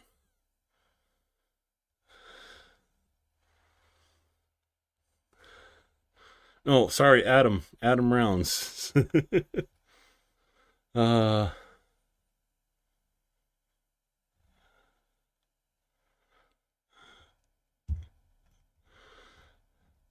Meanwhile, the shelling of occupiers knocked out power to the mines in Donetsk. 148 miners remain underground. So yeah, there's developing story in there. Hopefully we'll hear more about it in the near future. And hopefully those 148 guys are all safe. Why the duct tape? Yeah, it's basically a blindfold.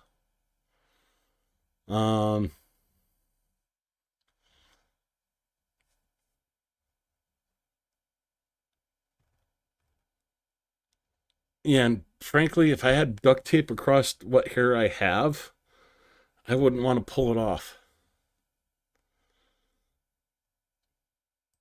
Thank you, Aussie, for the 2 Australian dollars. Aussie, Aussie, Aussie. Oi, oi, oi. Coming in with the hashtag free Azov.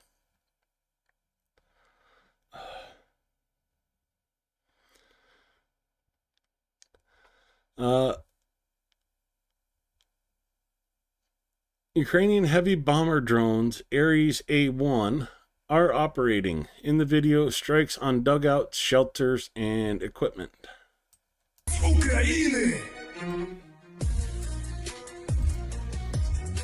Thank you as well, Stephen, for the 2 USD.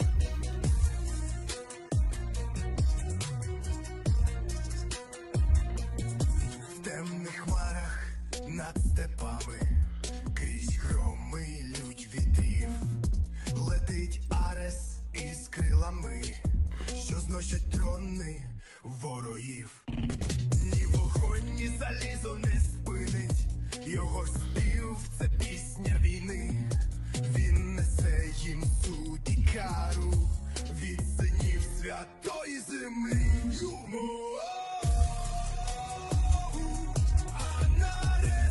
Баба Яга, грім у небі їхня слава.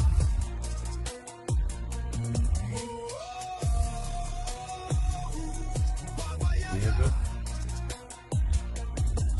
несе смерть ворогам з небокраю.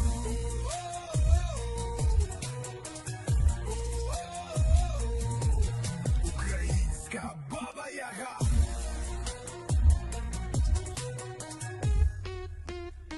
Залізні крила рвуть простори, вогняна буря з висоти, жах ворожий стогне в полі, коли Арес іде туди.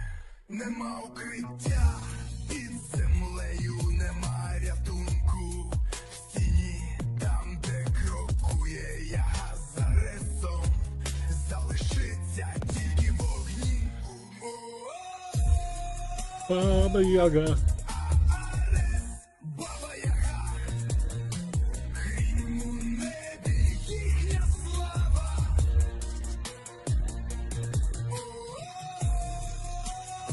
Yes, Mexi, this is the Baba Yaga song. Несе смерть ворогам з небокраю.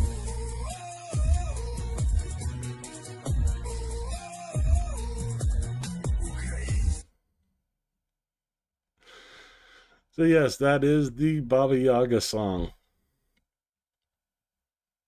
And going back here just a minute, Mexi Girl says Taco Bell is not Mexican food. I'm not even sure if Taco Bell qualifies as food. Nura says, I made the best fries last night. That depends. Did it have chili and cheese on it? Then no, not even a close second. Stephen Walsh coming in with free Azov as well. You know, blood type A30B. Adam Rounds with $5 Canty Luden are channeled to Ukraine. Just one of many out there, hopefully.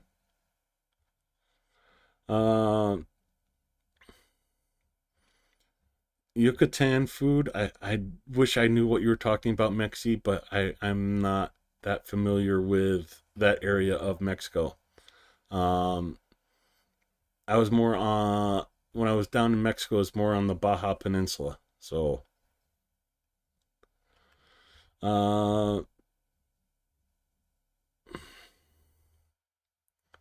Top down view of Taco Bell.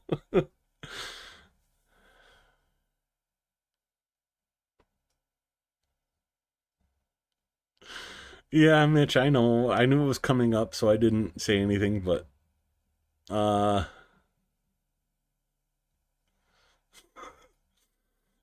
pretty much, Anton. Yep, Taco Bell is not healthy for you. Maybe if you're going in for a colonoscopy. Uh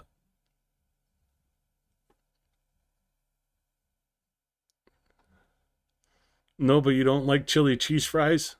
It is a heart attack in a sack. When I was at the Ukrainian cafe the other day, they were playing the Borscht song, but with Spanish subtitles. Okay. Well, you are in Mexico, so. Oh, Nunu coming in with the 23.99 euros. Thank you so much for a few more underwear in your. Oh, God, I can't even read it without laughing. No. Uh,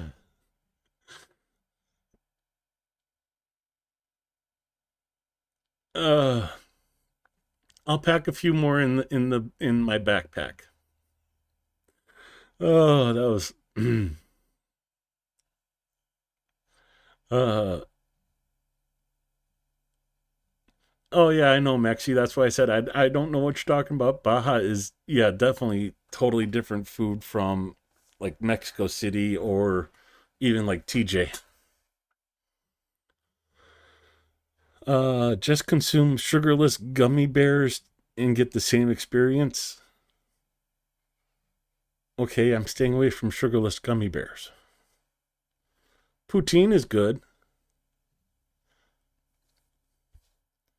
For those of you that don't know, poutine is a Canadian dish.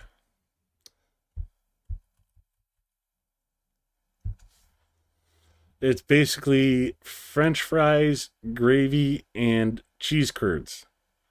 Not cheese, cheese curds. Um, Very yummy.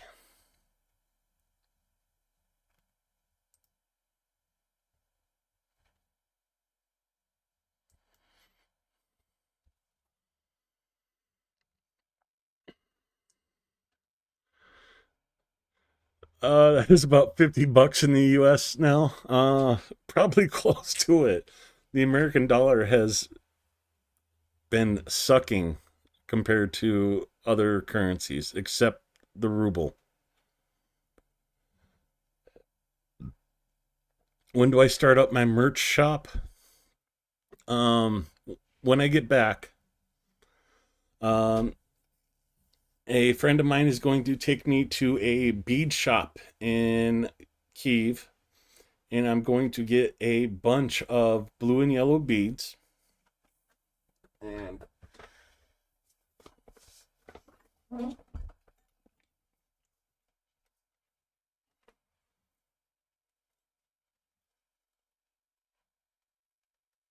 there it is. I'll be one of my first products. If I can untwist it here. Let's go full cam for this one. So, wrong way. I'll be making up a bunch more of those. And that will be one of the items on my store to help support Ukraine. And of course, I have to show you Yoda, baby Yoda. And of course, the TIE Fight, or the X-Wing. Yes, I am a Star Wars fan. So yes, I have to get all the Star Wars related patches. Oh, the intro started again. Oops, I forgot to shut that off.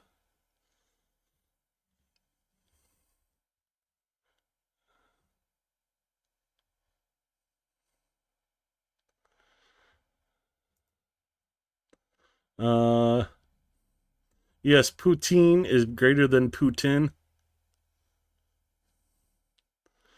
But, you know, Taco Bell will make you Putin.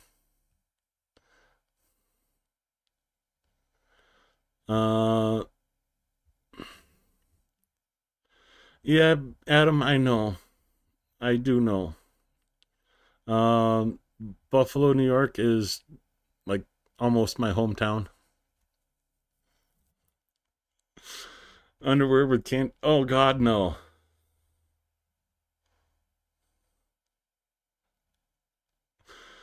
You guys are gonna make me have to start an OnlyFans, huh? I'll get a bunch of banana hammocks and sell them on the shop for you. Anyways, thank you, Stephen Walsh, for the $10.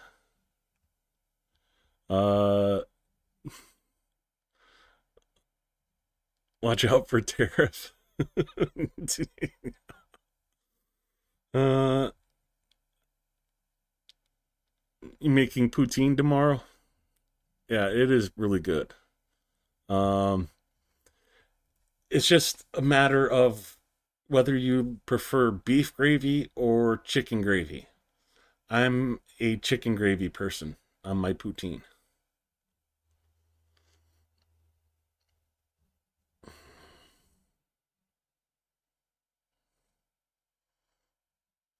Ew. Here's the thing, Mexi. If you're sending to the U.S. from outside, send it as a gift. Put a little like birthday card on it. Hey, I heard you like these. Here's some for your birthday. Doesn't matter what you send. They can't put a tariff on a gift.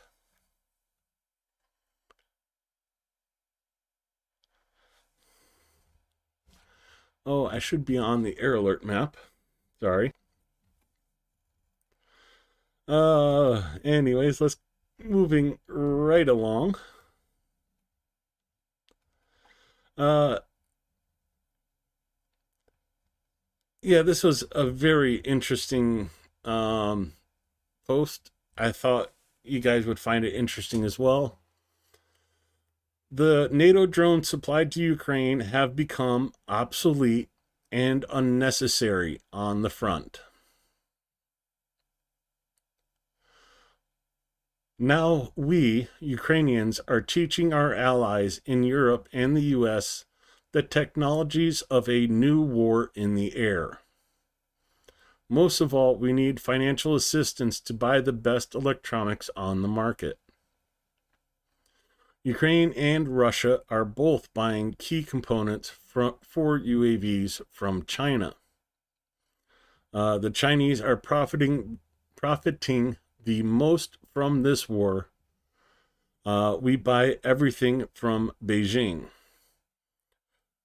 Russia is now ahead of Ukraine on the scale of drone production, as well as in the number of technologies. For example, their fiber optic drones fly a distance of more than 25 kilometers, while Ukrainian ones are only 15 kilometers. For every one of our drones, the Russians launch 10. In addition, they have more people to patrol. You know, I half said it as a joke 2.5 years ago. Yeah, the drone wars begun, they have.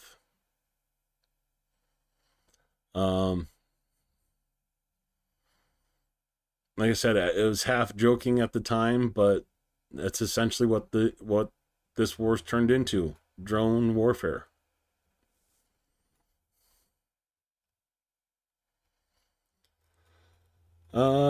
Meanwhile, in Russia, the home fires are no longer burning, and well, this is the result of Ukrainian strikes on oil refineries. Вот оно все в мазуте.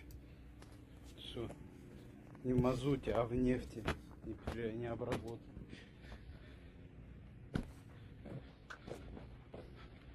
Дотла выгорит.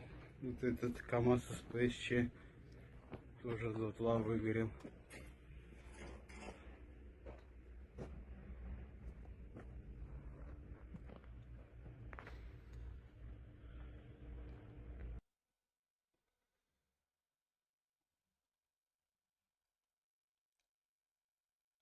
Oh, that's going to take...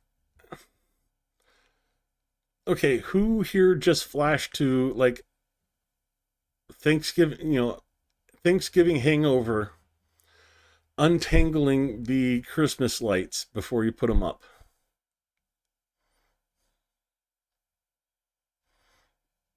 That's what I just flashed to.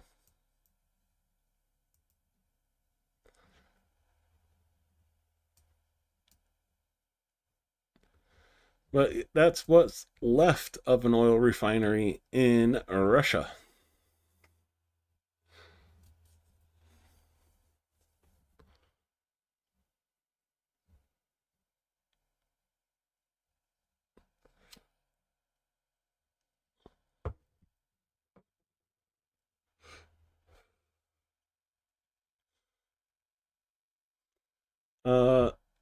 Unfortunately, we get to see a modern view of Touretsk.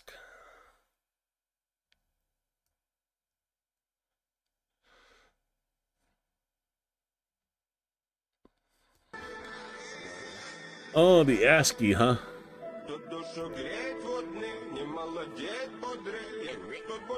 Hold on, I'm gonna restart this video, but Anton and Grunge, not with Putin's borrowed dick.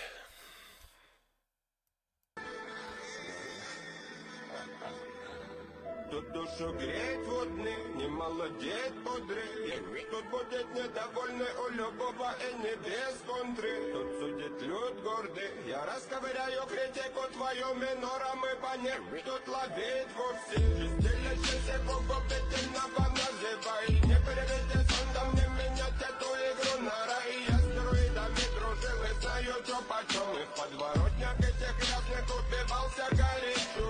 Я писала на района Мартин Лютер Кинг. Не миновала меня палюна, я заруба не коренных жителей. Не горда, по меня не надо.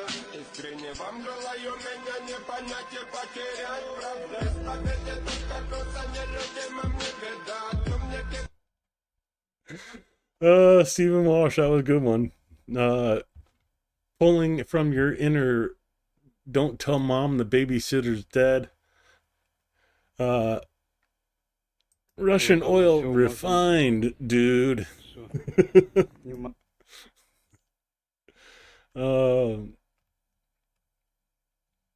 But yeah,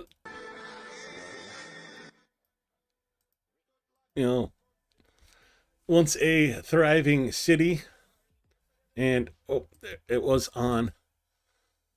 You know how Russians love to say they don't attack churches? What's that right there? Or I should say, what was that right there? But, these apartment buildings are, four entrances with 4 apartments per entrance per floor. So 16 apartments on a floor. And this one was 1, 2, 3, 4, 5, 6, 7, 8, 9, 10 stories. So 160 apartments, 160 families in that one building alone. Yeah, this is the Russian mir, Ruskaya mir. And, multiply that by how many apartment buildings do you see here?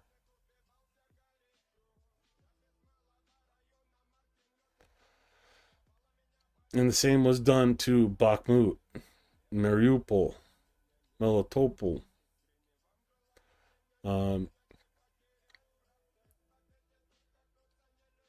countless other Ukrainian cities and settlements.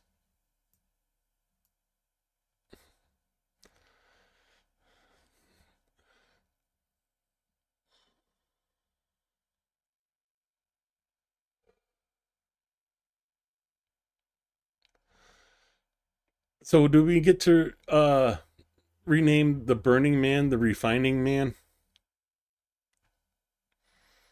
Not as good as Stephen Walsh's joke, but enough to get a smile, I hope. Baptism by fire? Yeah. As long as the donkeys and camels can escape first.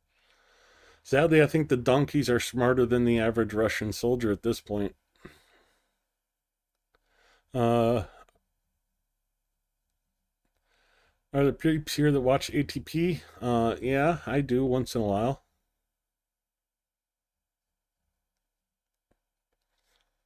Oh, I'll make sure to go back and watch that. It's just there's not enough time in the day to watch all the content that's out there.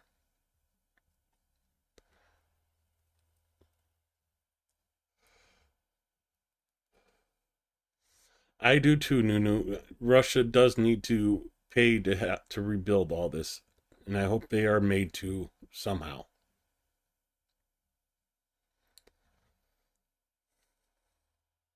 Anton, I like the toes.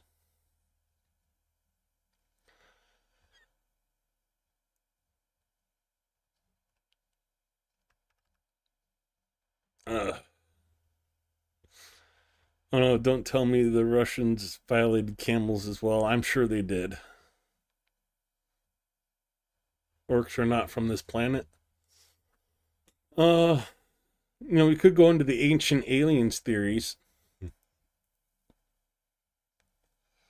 But that dude with the hair,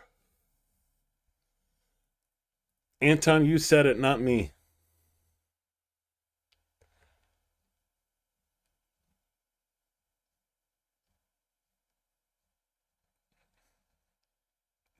Refining man. I like that one, Steven. Yeah, they're definitely using camels and donkeys and whatever else they can to do logistics because well, we'll cover this here shortly. I believe I posted another story. Yeah, right here. So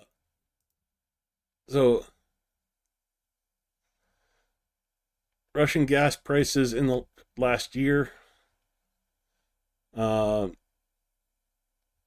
tons. Gasoline coupons are being introduced in a number of Russian regions, primarily in European and border regions. Think about this. When was the last time you had to do gas coupons in your country? I think England was doing them until 48. That's the last one I know of, besides, Russia at this point.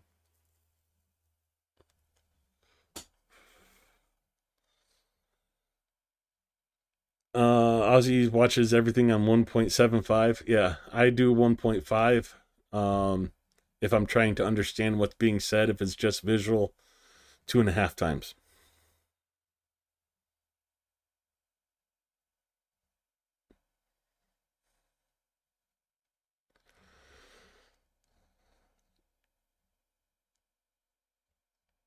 '70s? Did they do coupons or they just ration how much gas you could buy at a time? I'm not sure the US did coupons in the 70s or not.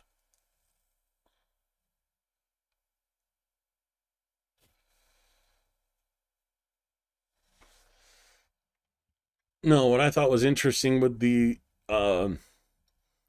someone's who was it?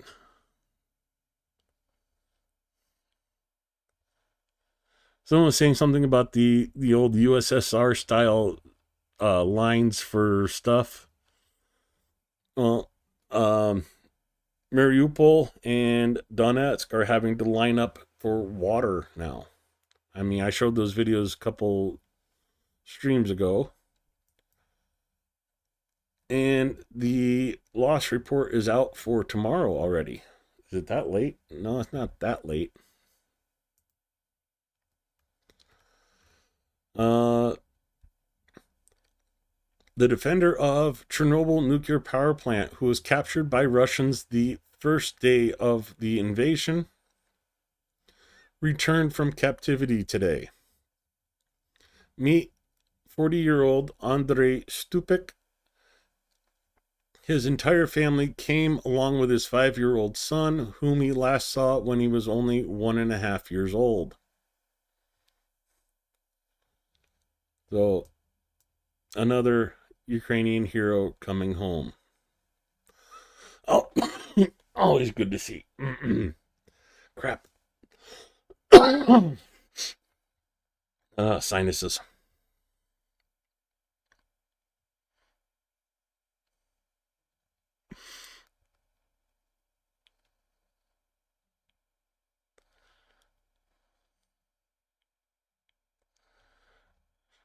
The number plate, yeah. You have to remember, I was born in 76, so I don't remember the 70s. Thank God. I didn't have to live through disco. Ukrainian Leopard tank destroys Russian sabotage group in Pokrovsk. Video from the 155th Brigade.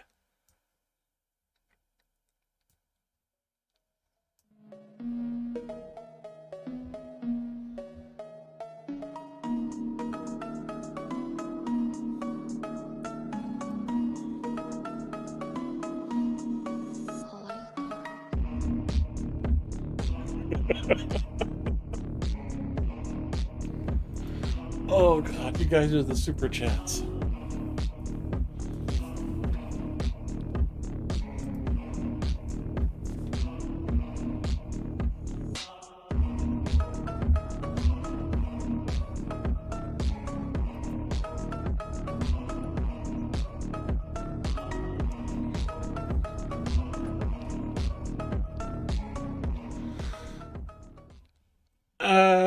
You're about the same age as my brother, Mexi Girl. My older brother. Yeah, I'm much later in the 70s. Like, I was maybe in kindergarten in the 80s. So, no,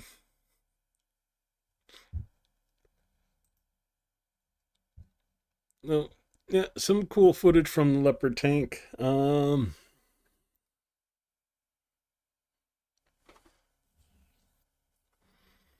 I don't remember that either, Nunu.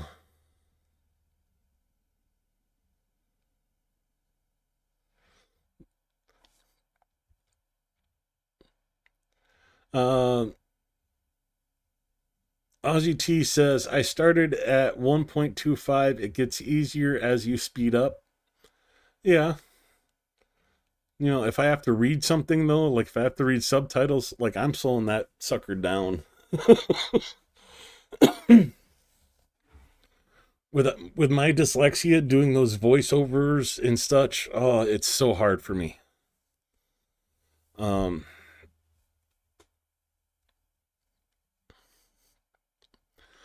I thought the Rus Orthodox Church wouldn't allow cremation. Sure, they allow it, but it has to be spontaneous. I don't know. I'm a lot like Renegade Chungus in that aspect. I has been a while since I've gone to a church. I don't think I'd catch on fire if I entered one, but I'd have a lot of like Hail Marys and stuff to say and to catch up. Does Igor smoking near the oil refinery count as cremation? No,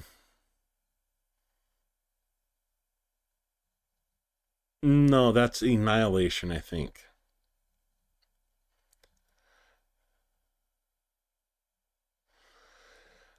And they dare to say they like the good old days, oil days, or old.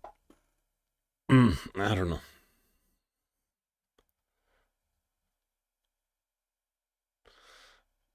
Oh, don't tell me stuff like that, Nunu. Oh, Ozzy T again. Together to victory. Razum de Peramojamo. I appreciate you, Ozzy T. I do appreciate all my Aussie friends.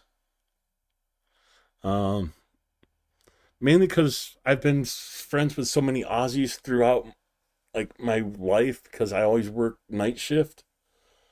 So like I get on online after work and it'd be nothing but Aussies online. So I've gotten very into Aussie culture, I guess.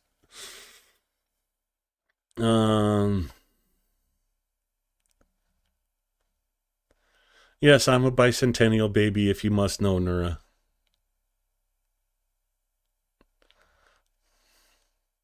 Oh, in Germany. Okay.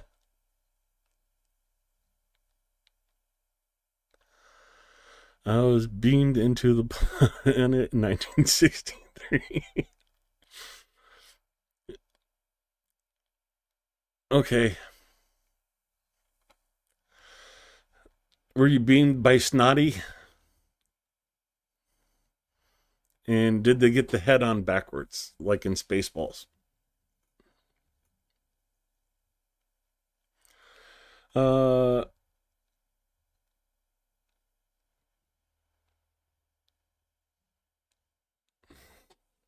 Yeah, that is kind of an interesting thing for the Russian Orthodox Church blessing the Satan II missiles. Kind of a contradiction there. I think a lot of our sense of humors are dark. You kind of have to have a dark sense of humor to cope with some of the stuff we see.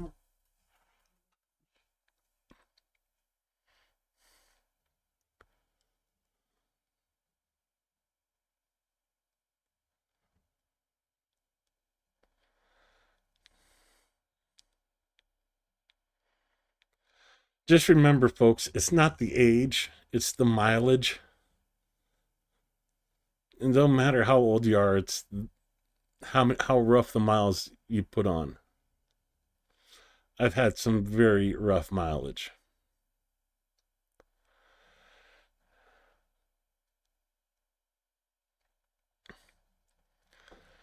There's so many stories of like Russians stealing like rubbing alcohol out of like cooling systems for aircraft, for the helicopters. Of course, I'm sure most of us have heard of torpedo juice.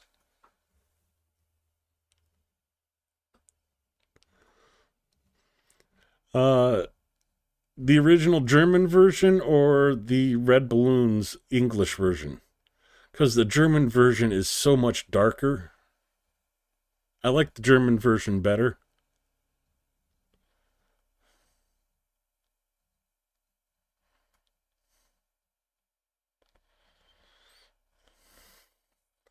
Yeah, but when they say you don't want to live forever.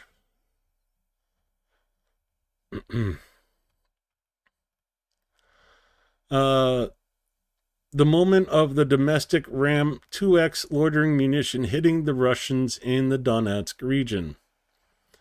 Russians are complaining that they have been actively hit by these UAVs over the past week. Their flight range of this loitering munition is 150 kilometers.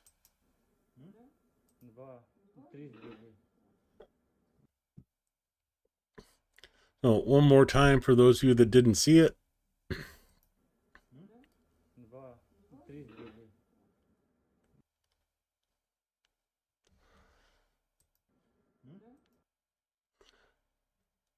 I don't know what type of vehicle that is. If you know, let me know.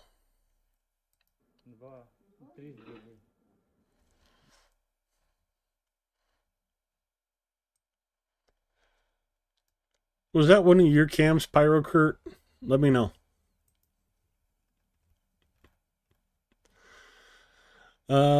Ukrainian aviation struck Russian positions in Kalbuki with guided bombs. I'm not sure where this is at. I have to look it up. Yeah, that's going to get me copyright striked.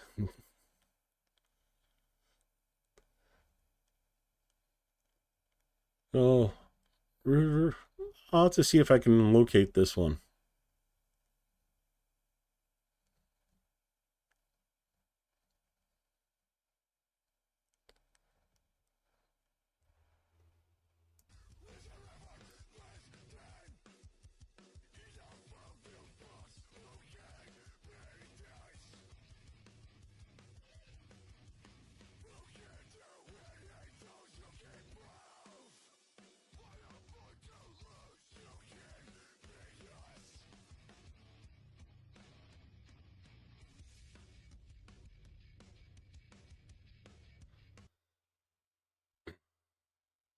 I'm wondering if that is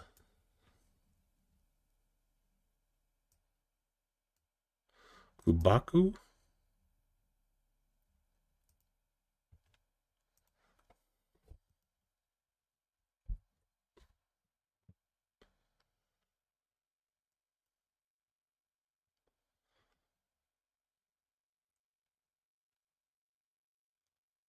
Yeah, this is the location, I think. Yeah, right here. So Russian side of things. So yeah, just north of Sumy. So Kindrativka, Andriivka, Oleksivka, Konstantinivka settlement just to the north here. And there's the water in the background. You know, go back to the video. So that's that lake right there.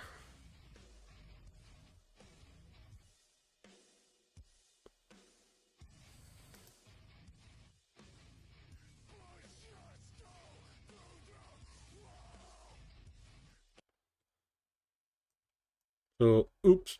I didn't want to go full screen.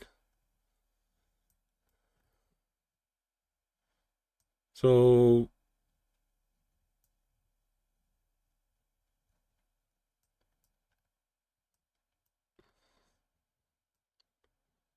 or is it this? It's this one. Okay. Yeah, that looks more like the right lake.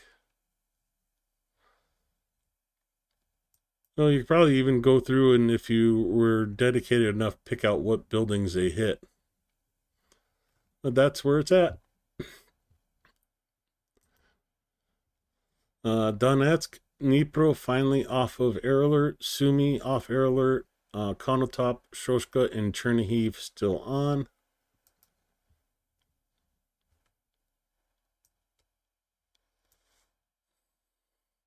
Yeah, it's inside Russia.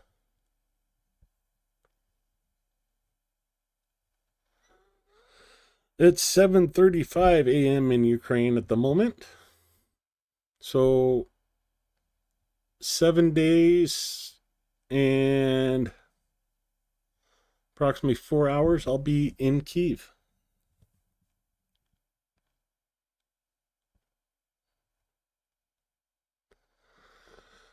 And I'm loving this announcement right here. Multiple citizenship has been approved, and Zelensky named off the first countries with which the new rules will apply: Germany, Poland, Czech Republic, USA, and Canada.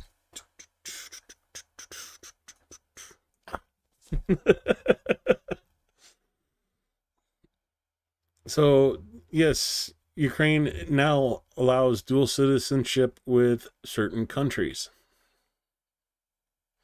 I don't want to grow up. I'm a Toys R Us kid. All the toys at Toys R Us did I can play with from video. Sorry.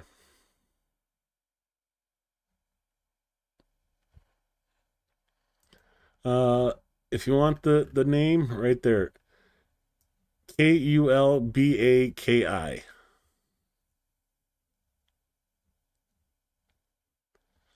And that's the body of water. And the view is from this direction over here. Huh. I didn't know Russia had cookie cutter houses too.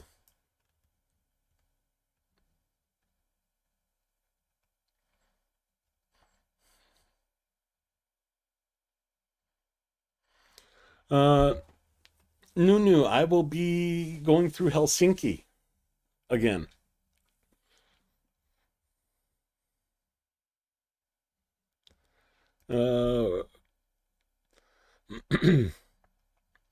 Soldiers of the 44th Separate Artillery Brigade destroyed a Type 75 MLRS, 3 Hycanth B howitzers, and ammunition. Here is their video.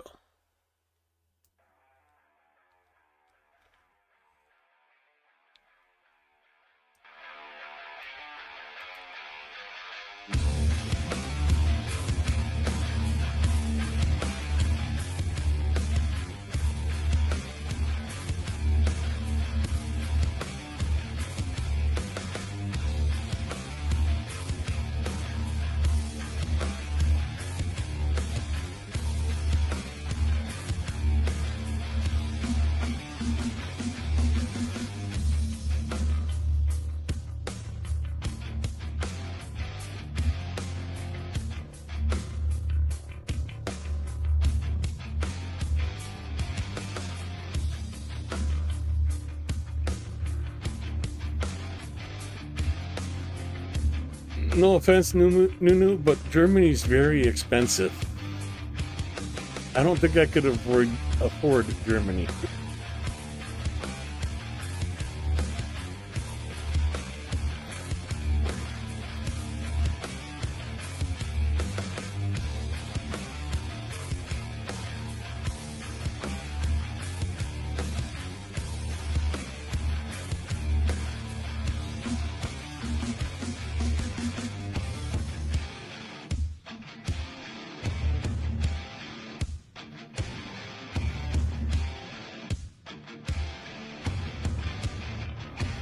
I'm not even sure if I can speak German anymore. Too much time around the Amish.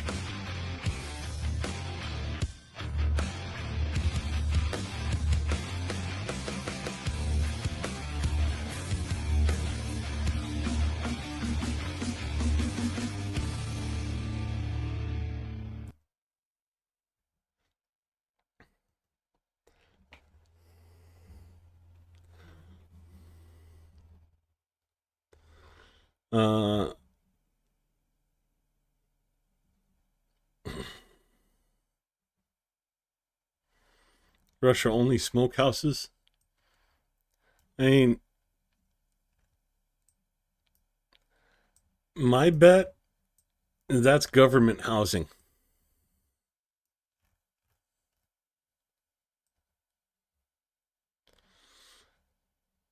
And of course, no Google viewpoints anywhere near here. But it looked like these were the houses being hit.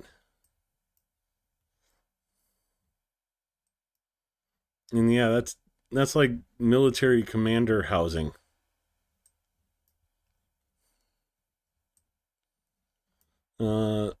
Some kind of sensor array right over here.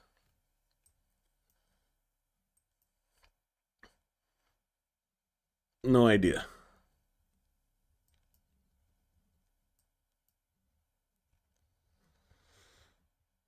Definitely a military type of installation or something here.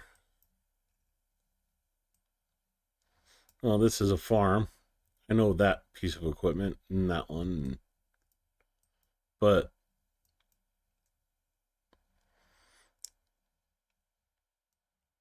that's kind of weird. I don't know what these are. But yeah, that's the town, Kulbaki, in just across the border inside Russia from Konstantinivka.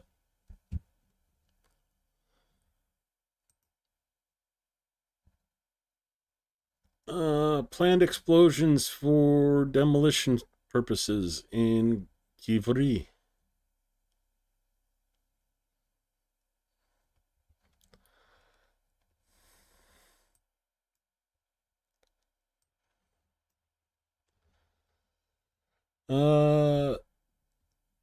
Meanwhile, in Rostov-on-Don, someone's keeping the home fires lit for Mordor.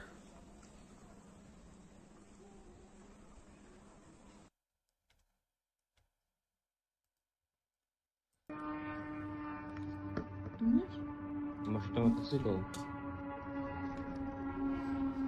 Нет. Это не мотоцикл. Мотоцикл. Нет! Уебать! Пидорасы нахуй! Это очень страшно. Давай уйдем, пожалуйста, в подвал. Пожалуйста. I can't tell if she's laughing or crying.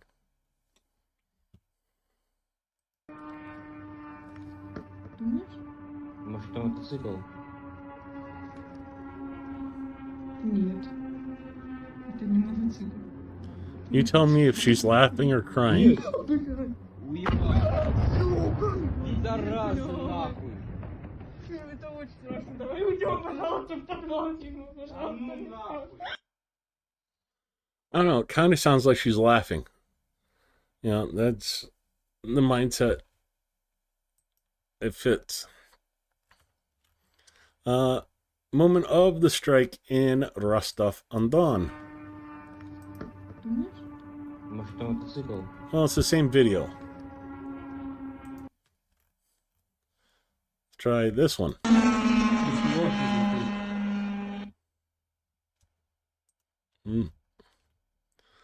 Anyways, Ukrainian launched a bunch of drones during the night.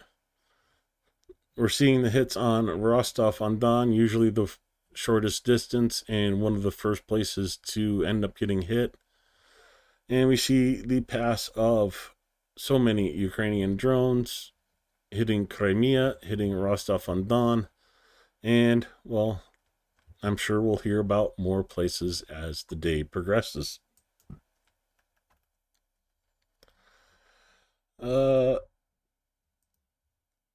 Fighters of the 3rd Brigade of Operational Purpose of the National Guard. Long names. Brightly demilitarized enemy artillery and ammunition depots in Pokrovsk direction.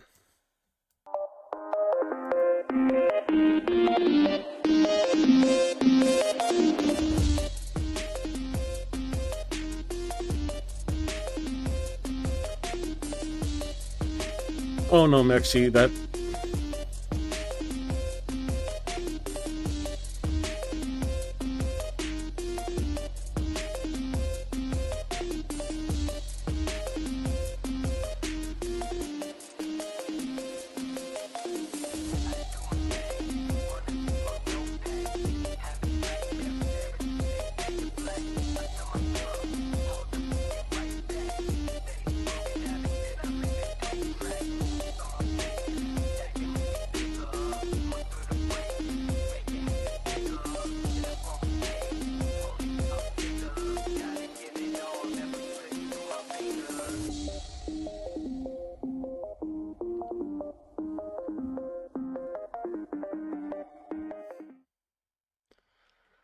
Mexigirl asked, do we need to get you noise canceling headphones for my trip? No. Last time I was there, it pretty much proved my ex-girlfriend was right. I can sleep through World War III.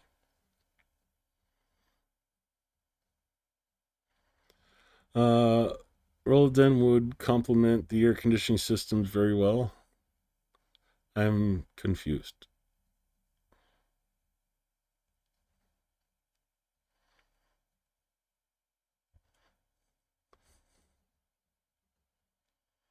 Crying, laughing, nervous laughter.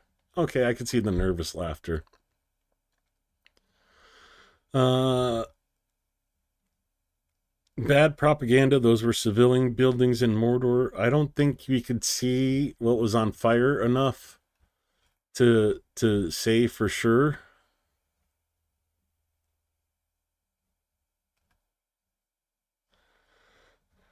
Um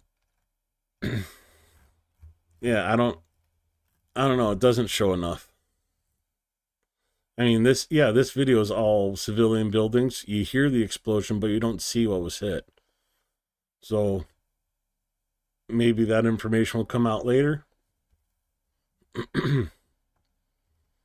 But I'm not going to not show something because it might put Ukraine in a bad light. But, you know, we don't know what that explosion was. We don't know what was hit. Was it a shot down drone? Was it, you know, we've seen multiple videos where Russian air defense hits the buildings themselves.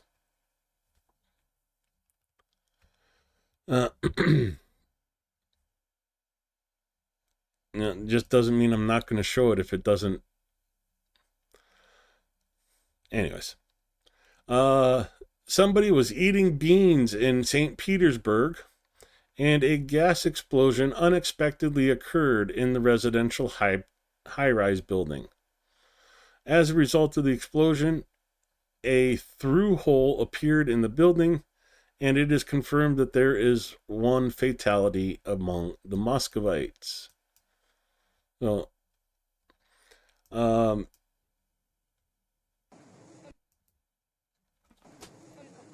I'm not sure why this keeps happening, but like once or twice a week, there's a apartment in Russia that blows up because of a gas leak. And yes, I joke around that it's, you know, the beans that caused it, but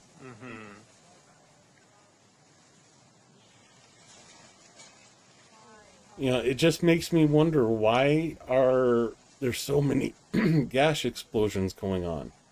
I mean, here in America, we have a lot of houses that have gas, but very, very rarely do you get a gas explosion for no reason.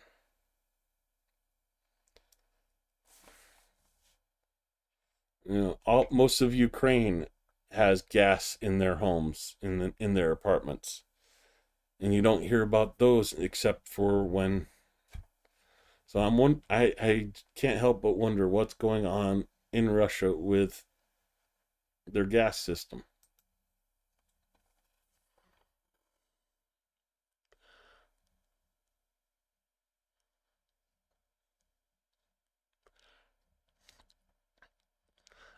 Oh, okay, that's what it was, KK. It took until KKGG said something for it to click. Uh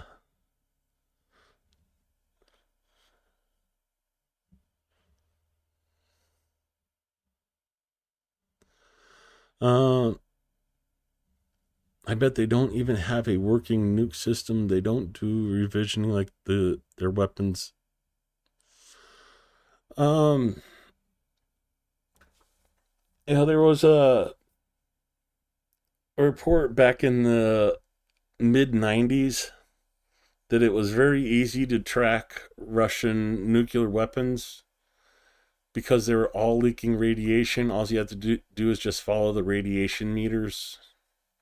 You know, Russia, just like Ukraine, has radiation meters across all of it after Chernobyl.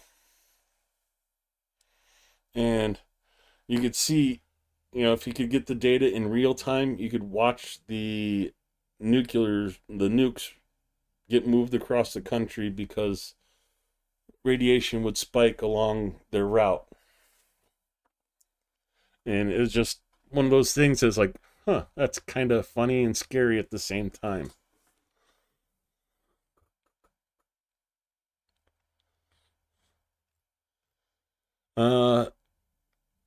The third day after the strike on Novoshatchinsk refinery, the fire is still expanding onto more reservoirs.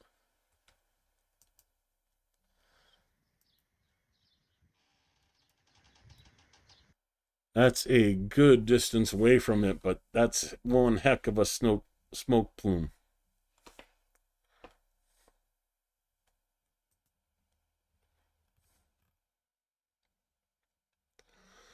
Uh, so drones have been striking various regions of Russia all morning. The port of Ust-Luga was hit, the largest seaport in Russia on the Baltic Sea, through which oil, gas, coal, fertilizer, and grain is exported. A fire started at the Novatek terminal. There is damage to the Siran oil refinery. Locals report more than 20 explosions. A fire broke out near the Kursk nuclear power plant. A drone detonated upon falling, damaging a transformer. Also, explosions in Belgorod, Tver, Leningrad, Solominsk, and Bryansk regions. Ukrainian drones are already congratulating the Russians on the holiday. It's a holiday in Russia?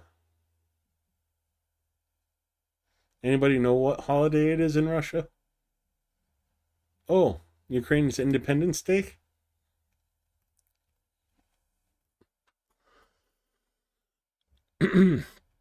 More refilling of the exchange fund by Ukraine. Some happy Russians from the cross direction. Чергове поповнення в обмінний фонд. Откуда вы все? 65-й, да? Да, пятая. Как в плен попали? Были на позиции. Yeah, Starsky's dad was part of the Chernobyl На cleanup какой crew. позиции где? Малиновки вроде. Нас начали штурмовать, ну и приняли решение сами сдаться. Все самостоятельно сдались в плен добровольно? Да, сами добровольно сдали. Добровольно. Молодцы. Это было правильное решение. Будете жить. Заодно трофейчиков там подогнали. Передавайте привет нашим пацанам 79-ки, которые сохранили вам жизнь. Спасибо большое, 79 бригад, то, что сохранили жизни нам.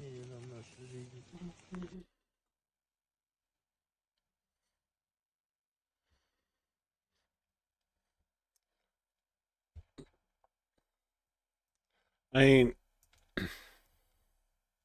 you can go and Google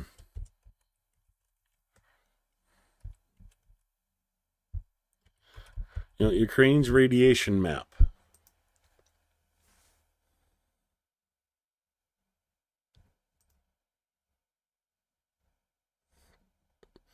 And these are all the radiation monitors in Ukraine.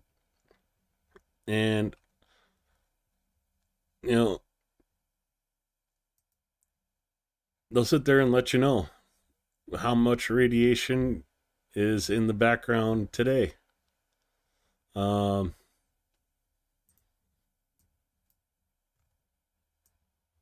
the only place where it's really high, the yellow is, or the orange is the exclusion zone.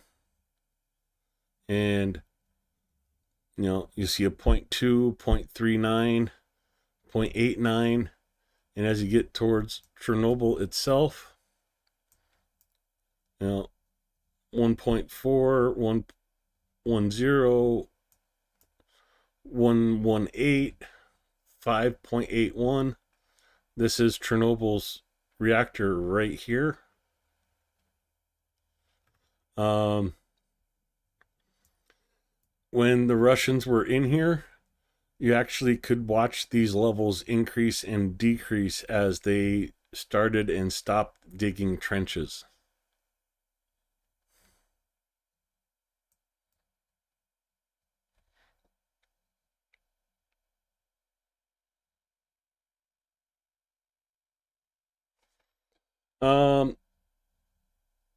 No, I'm not going anywhere near Chernobyl. I'm not interested in nuclear disasters unless it's a game called Fallout.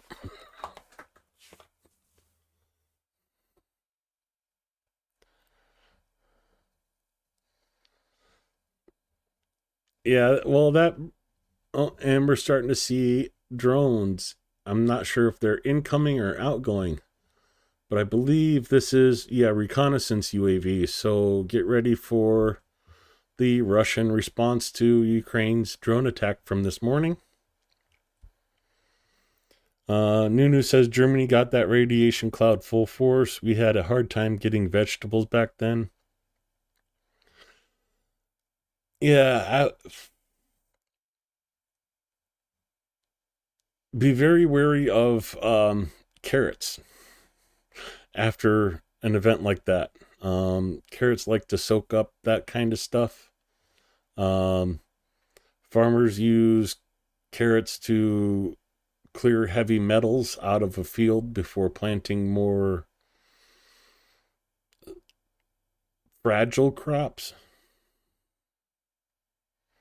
So yeah, I won't buy carrots from the store unless I know where they were grown.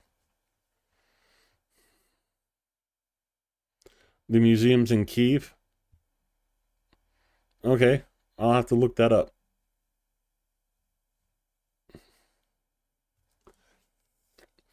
One place in Kyiv I'm definitely going to be taking you guys. You'll get a kick out of this. It should be right in here somewhere.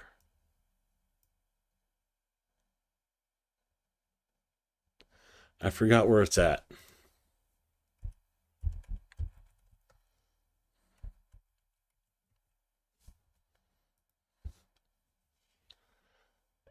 Right there. That building right there. It is the Museum of Toilet History. You know, this is why Russians really wanted to get to Kyiv in 3 days. They needed the toilets.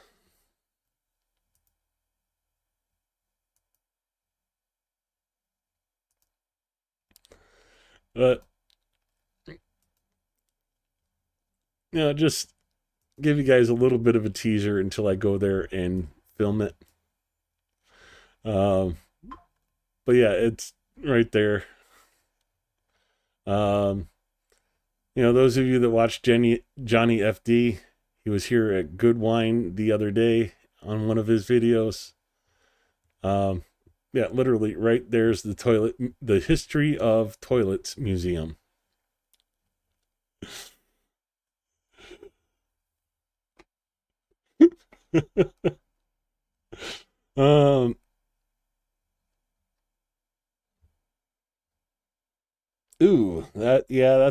That's about right, Nunu. Unfortunately, it's unless you grow stuff, it's never going to be safe to grow stuff. So it's like you have to grow for 1 year and then like get rid of the crop and then you can grow normally.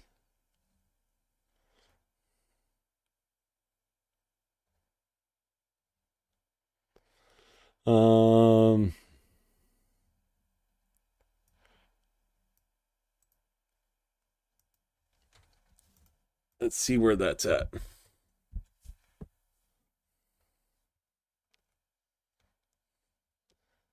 The Chernobyl Museum. Oh, it's in Podil. Huh. Maybe if I meet up with Johnny, we'll go because his house is right in this area.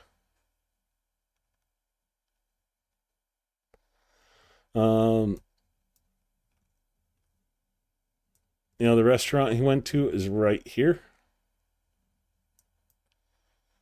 Utorets na Dnipro. So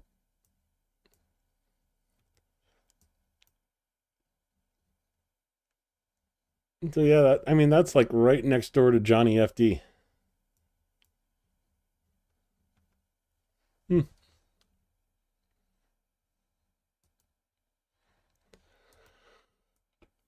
I'm not really sure.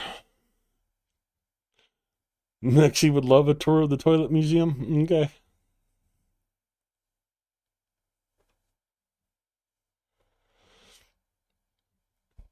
I like watching Johnny when he's in Ukraine.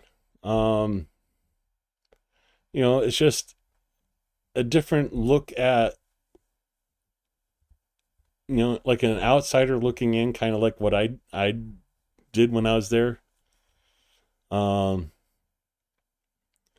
yeah, there's a lot of little interesting things in Kyiv that if you don't know, you just don't know.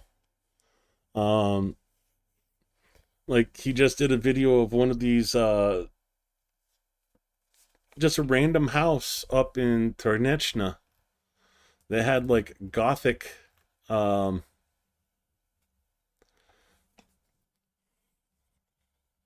crown molding and, done up like a Paris villa. And it was just some random, you know, Soviet block house in Therechna.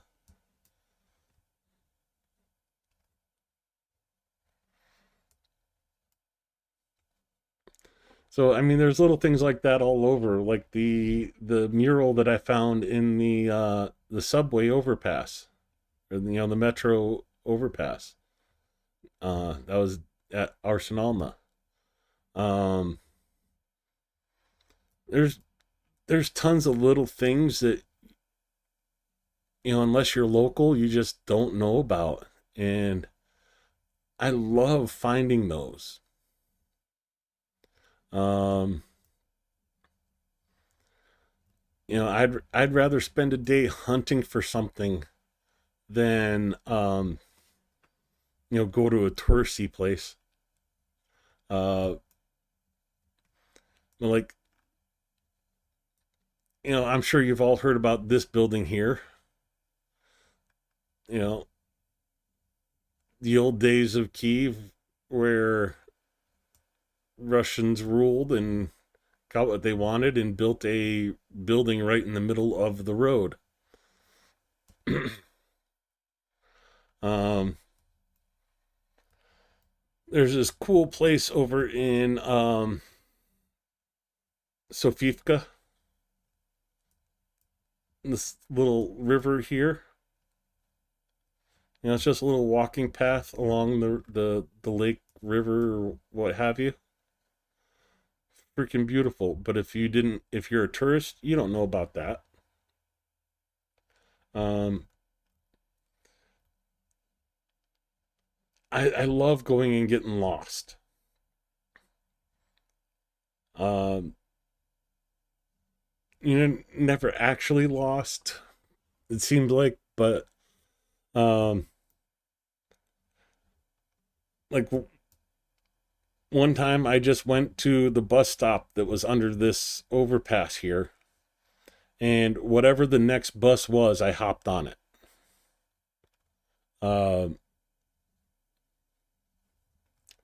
Wherever it went, it went. Um, around Kiev Pesharka, there's this little path. Oh, where is it? Why is it doing weird stuff with the view?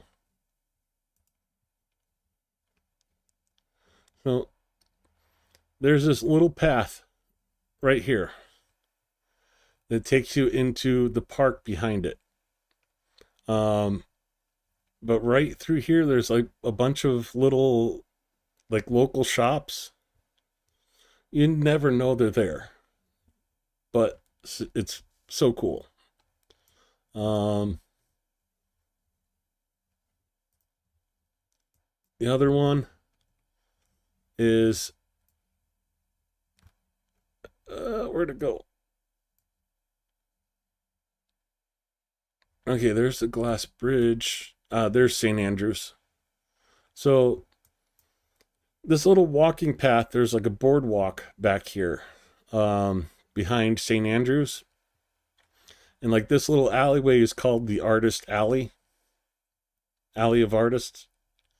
And it's really cool because like all the local artists in Kyiv hang up their paintings, and you just walk down this little boardwalk and check them all out. But if you keep walking, there's this little playground right here along that path that has some of the coolest sculptures that you'll ever see. You can go across the glass bridge. Museum of Water. The Kyiv Puppet Theater's right there. I won't say where it is, because if you go to Kyiv, you have to find it yourself. But along this path, somewhere, there is an ice cream shop. Homemade ice cream. All handmade. Sit there with the churn. And you can buy an ice cream for like $1. And oh, it's so good. It was the one time I had ice cream when I was in Kyiv.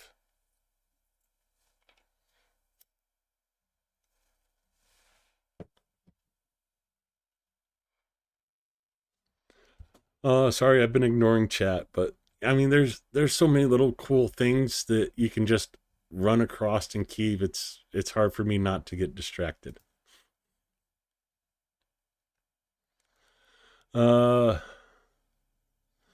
If you go to Johnny's, better make sure he's done rehabbing his apartment, else he'll put you to work. KKGG, I told him I'd help him rehab it, or fix it up if he still needed help when I got there.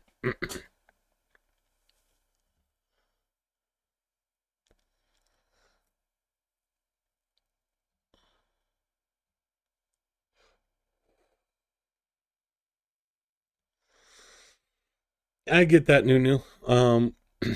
Yeah, and that's the same thing here in the U.S. is, farmers are told to remove, a couple quite a few inches of topsoil and replace it.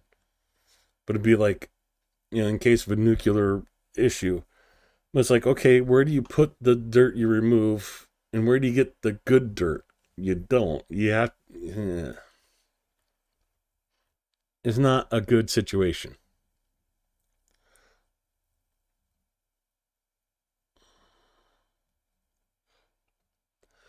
I thought he winged the light installation pretty good for a novice. I mean, he didn't electrocute himself, so that's always a good sign.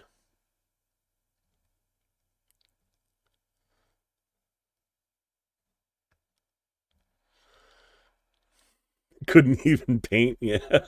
I was laughing so hard watching him do some of that stuff.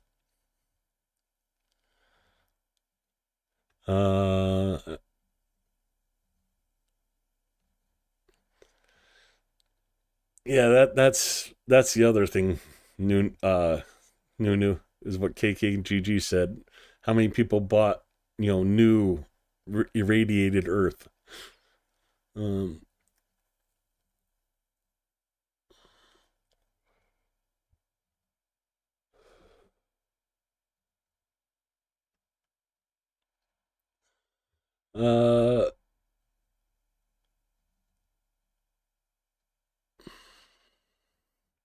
Yeah, I wouldn't go deer hunting in Chernobyl. That's for sure.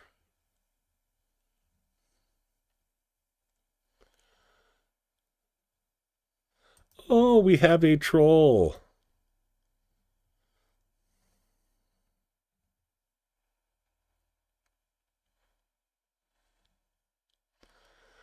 See what happens when I ignore chat? And where's BB or Steve? Oh. My over. Yeah, that would be pretty scary though, Nunu. We went through the same thing here with 3 Mile Island. Thankfully, I don't remember it.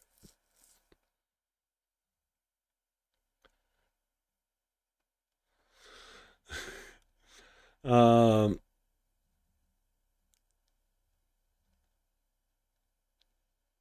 mango ice cream.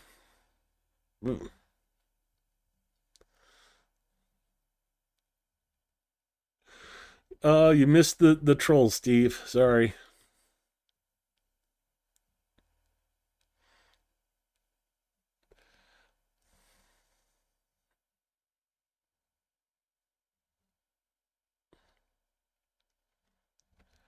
Uh, he didn't pop the light either. Oh yeah, I did. Freaking eye, come on, focus.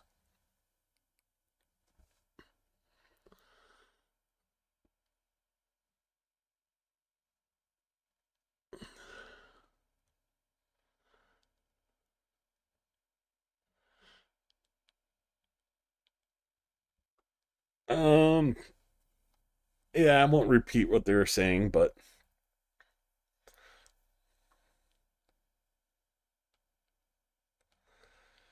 I don't know. Never cared about it much. It's,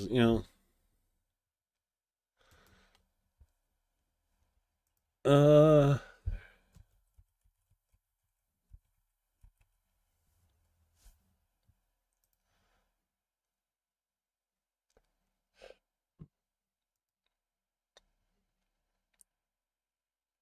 no, apparently I should have cared about it because it was right by my hometown.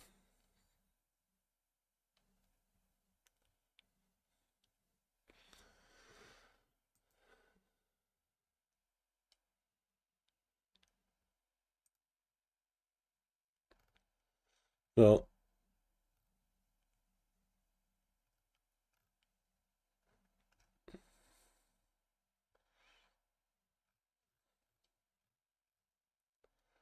so yeah, southern end of Pennsylvania, not that far from Buffalo.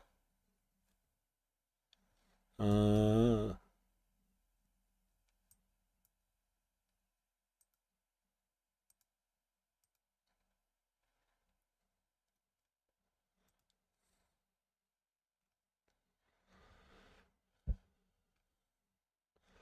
3 Mile Island.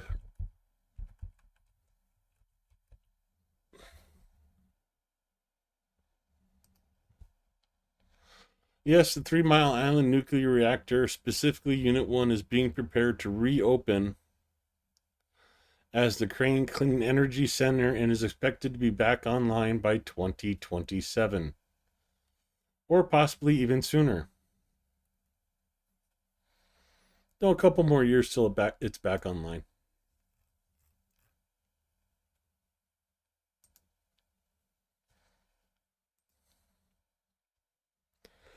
Well, still just reconnaissance drones zooming around for now. See what comes of that. The last video I have for you tonight. Some mobile dead storage from Signum. Huh? Oh, that's loud.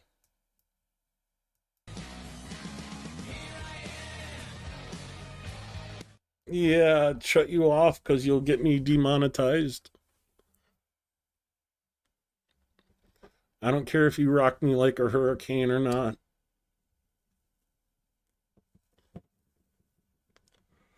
Oh, I gotta see that one again. You can run, you can't hide. I'm gonna find you. You can't drive either.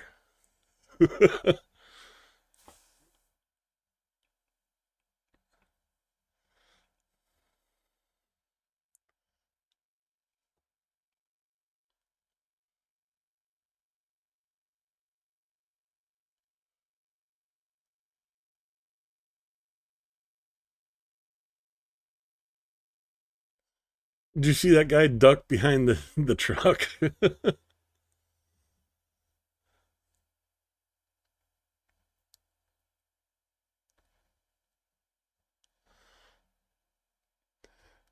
It was at this moment that he knew he fucked up.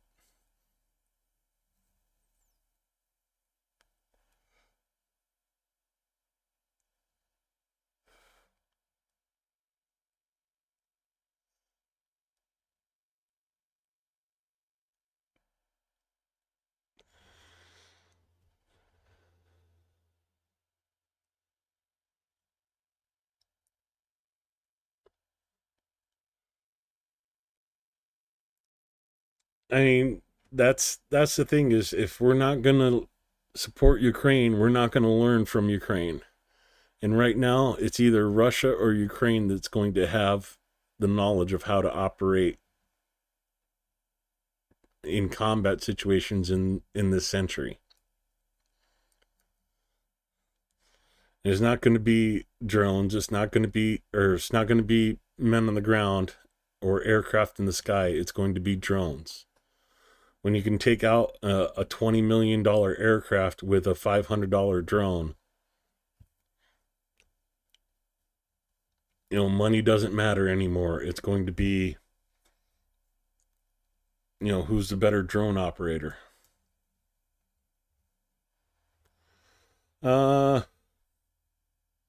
Okay. I have to check this out. Dennis Davidoff says, what a piece of poop.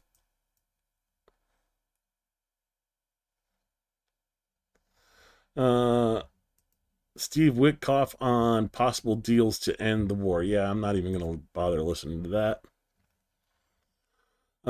In the meantime, let's hop down to Vona Ukraina. They have 12 videos for us. Again, there's no context with these videos. It's just stuff the guys send in. And, well, let's check it out.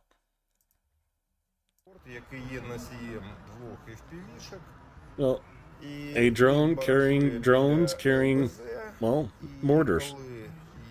Техніка ворога в радіусі його дії, то FPV-шки скидаються і відпрацьовують підерську техніку. That's the future of warfare right there. I love this guy. Всім привіт, дякувати Богу, наступило 23 серпня. Дякувати хлопцям на передніх рубежах, железні, я їду. And yes, I am jealous of his beard. Робота наша продовжується. І дякувати хлопцям, які бережуть нашу землю. Хочу всіх привітати з Днем Державного прапора, який розвивається сьогодні на такому гарному сході сонця, вільній і незалежній Україні. Так, трошки вона не вільна, трошки вона і незалежна на даний час. Но ми за то боремось і ми то все поборемо. Віримо в ЗСУ, вперед, блядь, краповий вперед, блядь. What a sunset.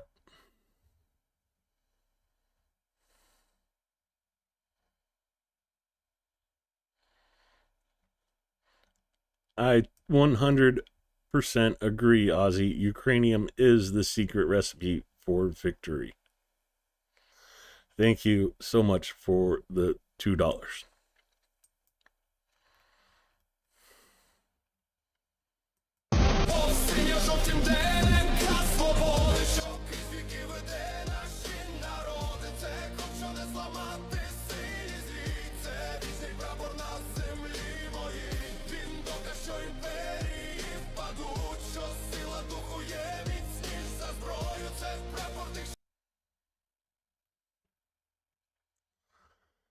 Oh, this should be a fun one. З Днем Незалежності Україну! Залпом! Вогонь!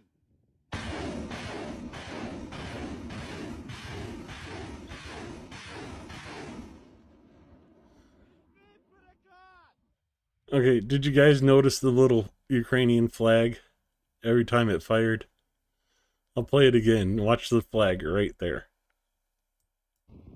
З Днем Незалежності Україну! Залпом! Вогонь!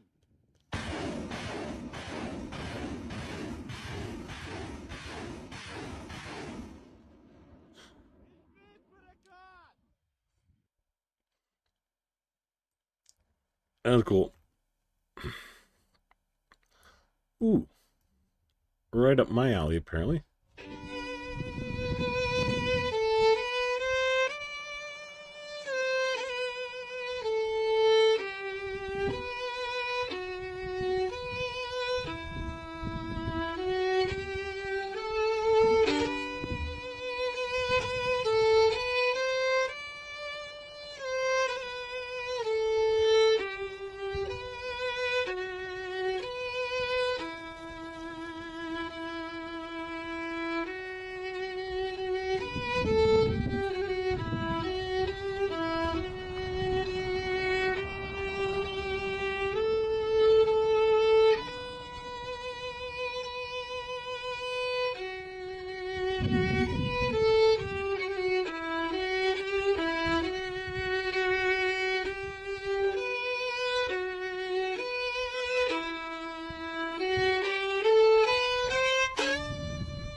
That was beautiful.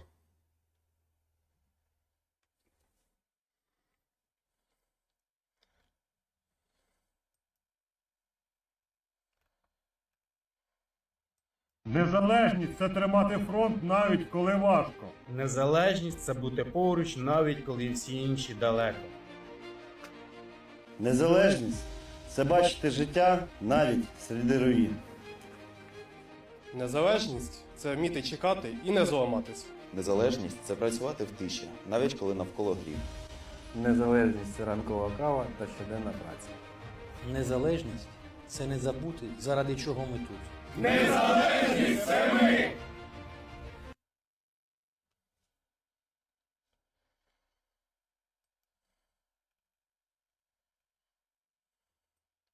Як пройшов мій день? Ну як вам сказати?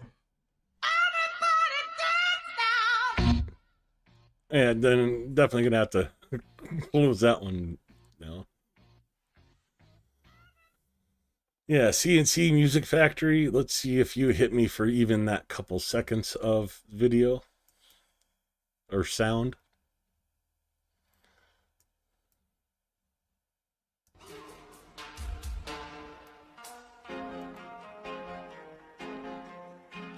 Boys, what you gonna do when they come for you, bad boys, bad boys.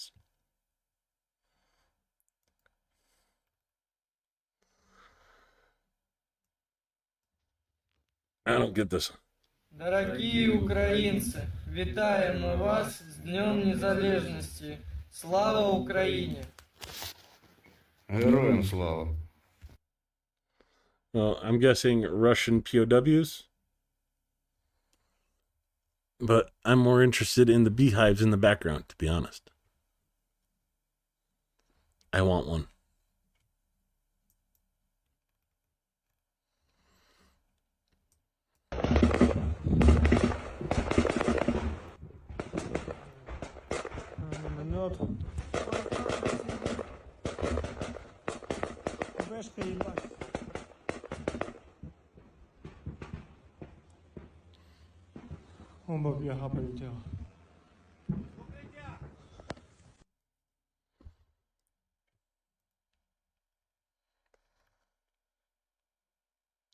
Ooh, you like mudding?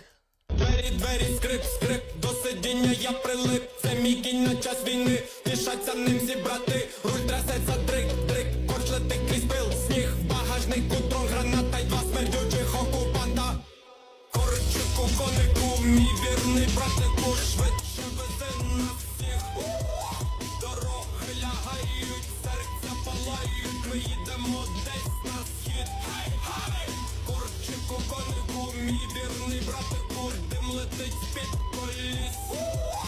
Швидкість нас манить, дорога дурманить, їдем крізь темний ліс. Oh, I like that song too. Jim, so what's up, Candy? Hey, everyone. Welcome to the stream. You're coming in at the end of it, unfortunately, Daddy Jim. And the last video I have for tonight. Yeah, that was some serious mudding right there. Apparently more of the exchange fund getting filled. Наступило 26 серпня. Дякувати хлопцям на передніх рубежах железними яєдлами. Обмінний фонд наш продовжується поповнятися. Робота наша продовжується. Зона відповідальності тримається. Віримо в ЗСУ. Гарного дня і тихого вечора. So that is the absolute last video. Well, maybe not. Let's see what Operational ZCU has for us right now. Already watched that one.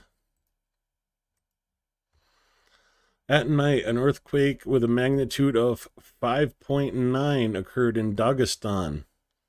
The entire public was shaken quite strongly. Some buildings cracked, and representatives of the mountain people ran out into the streets in fear of being trapped under rubble. The epicenter of the event was located in the Caspian Sea. In addition to Dagestan, tremors were felt in Astrakhan, Krasnodar, Armenia, Azerbaijan, Iran, Kazakhstan, and Georgia.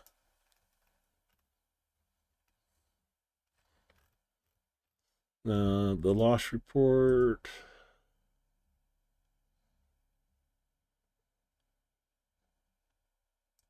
Okay, let's come back to that. Watch these videos really quick.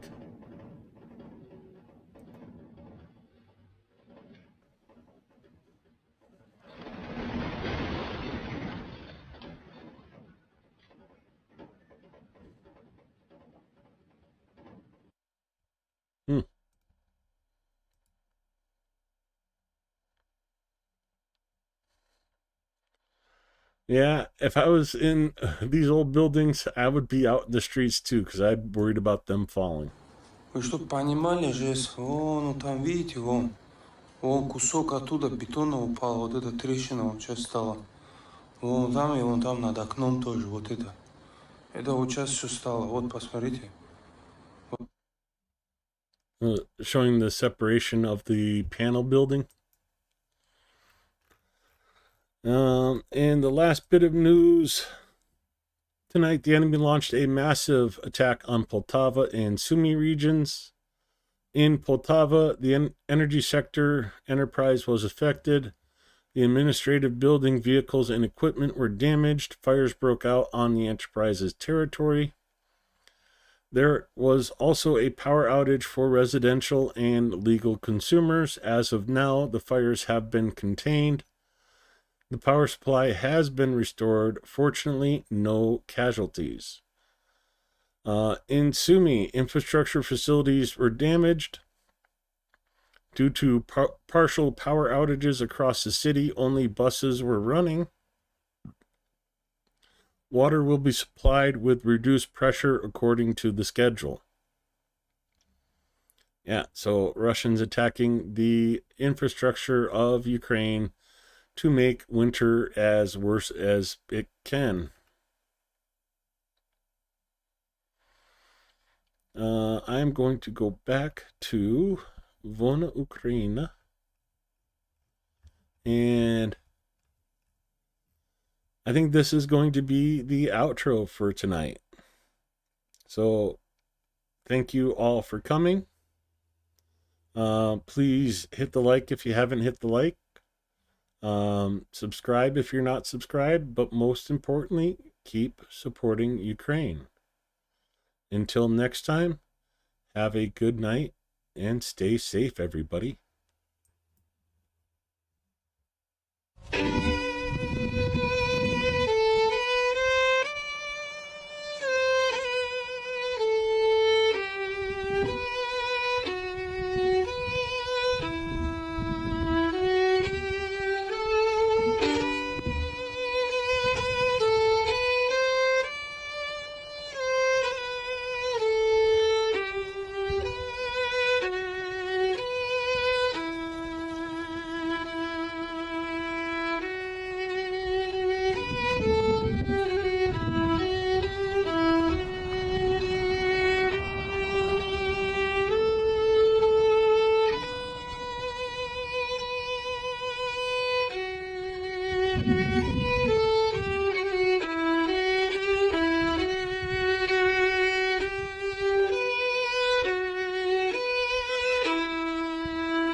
Slava Ukraina.